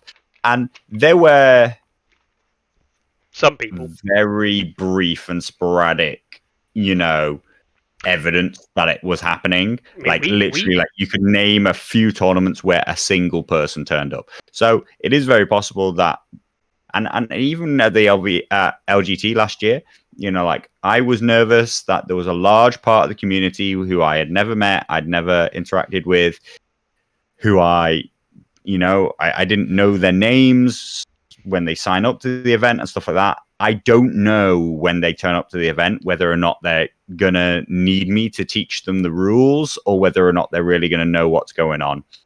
And in my experience, the people who turn up are actually very clued up. Mm-hmm. But that's not always the case. But I do find that the level of competency at events is very, very high. You know, like people don't turn up and say like, oh, I didn't know there was an update, or oh, I didn't know that my cards were old, or anything like that. There you go. At least everybody will be using the same mode. I did just find out that it does say in the game modes that they've specified with the posting of table assignments for each round. So the game mode is only decided at each round at the time. And any game mode specified in the game mode 2021 PDF can come up. Which they didn't say was a thing that they'd use, but clearly they are. So Storm of Swords they capitalize and underline any. Does that mean Storm of Swords? Storm of Swords legitimately might come up. Yeah. Be prepared for any mode. Please don't play Storm of Swords in a qualifier event for nationals. Yeah, I mean, Harlow's just said that he has to pest me for like, you know, for rules in a tournament, right? Like there are rules interactions, which nobody is expected to know every possible interaction of the way something comes out. Yeah. And if you're at an event and it's going to take time, or you have a differing opinion on like how a set of interactions will play out, then it can be much easier and quicker to ask the TO. That's what they're there for. It's quite different if you don't know that, like, the game has changed. You know, like, the difference is, right, the big difference for us is that LGT was 5 months, 4 months, 3 months after 2021 had come out, and the build up to 2021 was massive. So we were able to communicate with the vast majority of people coming to the LGT, because most of them, not all of them, but some of them watched this. They were all interactive on Discord. A lot of them knew about 2021. I imagine there will be people who do not necessarily know about 2022, which we'll call it, which is coming out in theory in the next couple of weeks. Yeah, I genuinely think it's going to be an issue. I think people are going to come up and people are going to be running awful crossbows with Relentless potentially that hasn't been changed, and some people are going to turn up with awful crossbows with Relentless that has been changed, and some people are going to turn up with Starksworn swords with Crit Blow, and some people are going to, and Winter's Bite, and some people are going to turn up with Starksworn swords that have Stark Fury. um, I just hope. You know what, Carly, who is honorably taken on the challenge to me more than Marwin in chat, has asked why I fear Storm of Swords, and you know what? Like I've not given Storm of Swords an actual chance in 2021, so maybe just my ignorance. Maybe I shouldn't fear it. Maybe I should give it its time in the moment.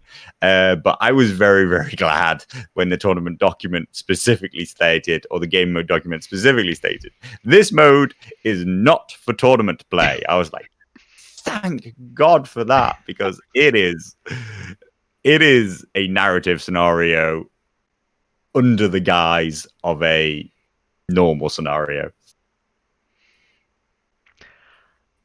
We'll end it there. And we'll probably end the episode there as well. In 4 hours, Mickey. I know, it's 4 hours. People said that we had nothing. What were we going to talk about this week? There was nothing to talk about. There's always things to talk about. I really hope Adepticon goes well. I really hope it turns out to be a good event. I really hope that people turn up, and I really hope that people who play in it enjoy it. Let us know if you're going. Yeah, let us know and how it goes. Please. I'd be interested. I do think that whoever wrote this document could do with maybe integrating themselves into the tournament scene for A Song of Ice and Fire a little bit more, looking at some of the documents fully, reading them fully, and knowing why the documents as they are actually kind of work and don't need changing. So it would be good for them if they did that, I think. And yeah, I just really hope the event goes really well for them. And I really hope that it ends up being the national qualifier event that it wants to be. But yeah, we will see. I mean, Adepticon is one of the largest events in the world, right? So you got to hope that it's good. We'll bring you all the news when it happens, as I'm sure we will in March. And yeah, aside from that, Carlo, we'll end today's episode there. Is there anything else you wanted to discuss before we go home or log off? No, it's been too long. I've got one last thing. I'm tired. One last thing I want to discuss, which is there are some events going on, and I said there are shitloads of tournaments. Go look them up. Yeah, go look at all the events. There are so many. Like next weekend, coming weekend, there are loads of events. Yeah, loads of them. I also want to give a special shout out to the Imjin Barracks Tabletop Gaming Club, who are doing a 24-hour charity tabletop event. This is Scadman, I believe, taking part in this one. And I always said I'd give him a shout out for these events because obviously what he does for charities and things like that, and he is mental. That's coming up in mid-March, but I thought I'd give him another shout out there. And I really hope that event goes well. And NRG are supporting the event, and NRG T-shirt is up for things there. And there may be other prizes in the works at that event as part of the raffle that they've got. So do check out that raffle and how absolutely it goes. Enter it if you can. And you know what? I've heard. I was genuinely gobsmacked to hear. I believe that this is setting up to be roughly at least across the 24 hours. I know that Scadman will be playing in it 24 hours. I believe Drogon will be playing in it for 24 hours because you know what I mean. Like if there's something in the extreme end of A Song of Ice and Fire, you know he's involved.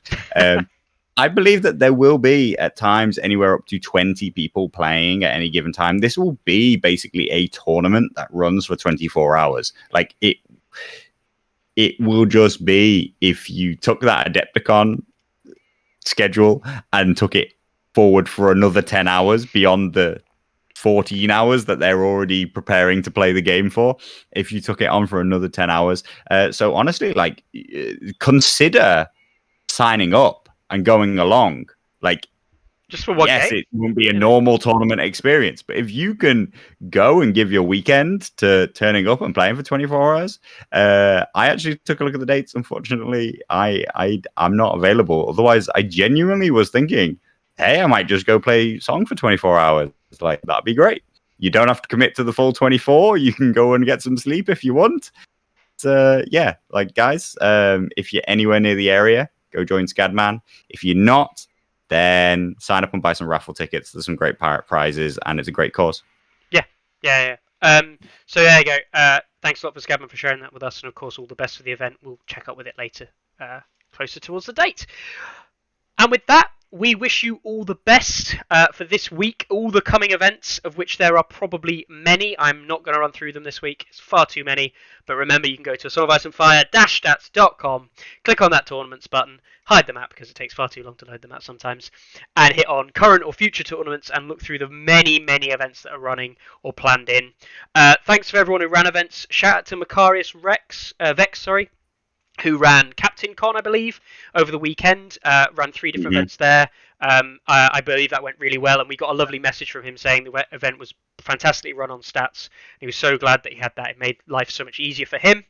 And yeah, sign up to the 3 different people won the 3 different tournaments that he ran, so go have a look. Go have a look at what happened. Go have a look at the Hall of Champions. Mickey will probably not put up the lists like he says that he's supposed to every week. I just won't put all of them up because it's a lot of posts. Because like there you go, like calling them out as always. I'll thanks put to up a couple. everybody who stuck around this long, and thanks to everybody that's running events through the site. It gotten to the point. Tourney Ground was set up so that we could talk about the events that run through the site, and there are too many. We actually can't. So now we just shit instead, and I think everybody enjoys that more. So I'll see you guys soon, and here's hoping there's a patch. I'm onto hope rather than belief now. I've downgraded belief to hope. As we know, guys, next week or this week could be the patch drop. That might mean that me and Carlo have a very, very busy Monday next week. We're not going to cover all the changes in one episode. I say now, but that might change. Have a good weekend, guys. Have a good week, and enjoy every game of Song that you play and everything else that we do. See you later. Bye-bye. Ready, aim, release! Anyone see my mammoth?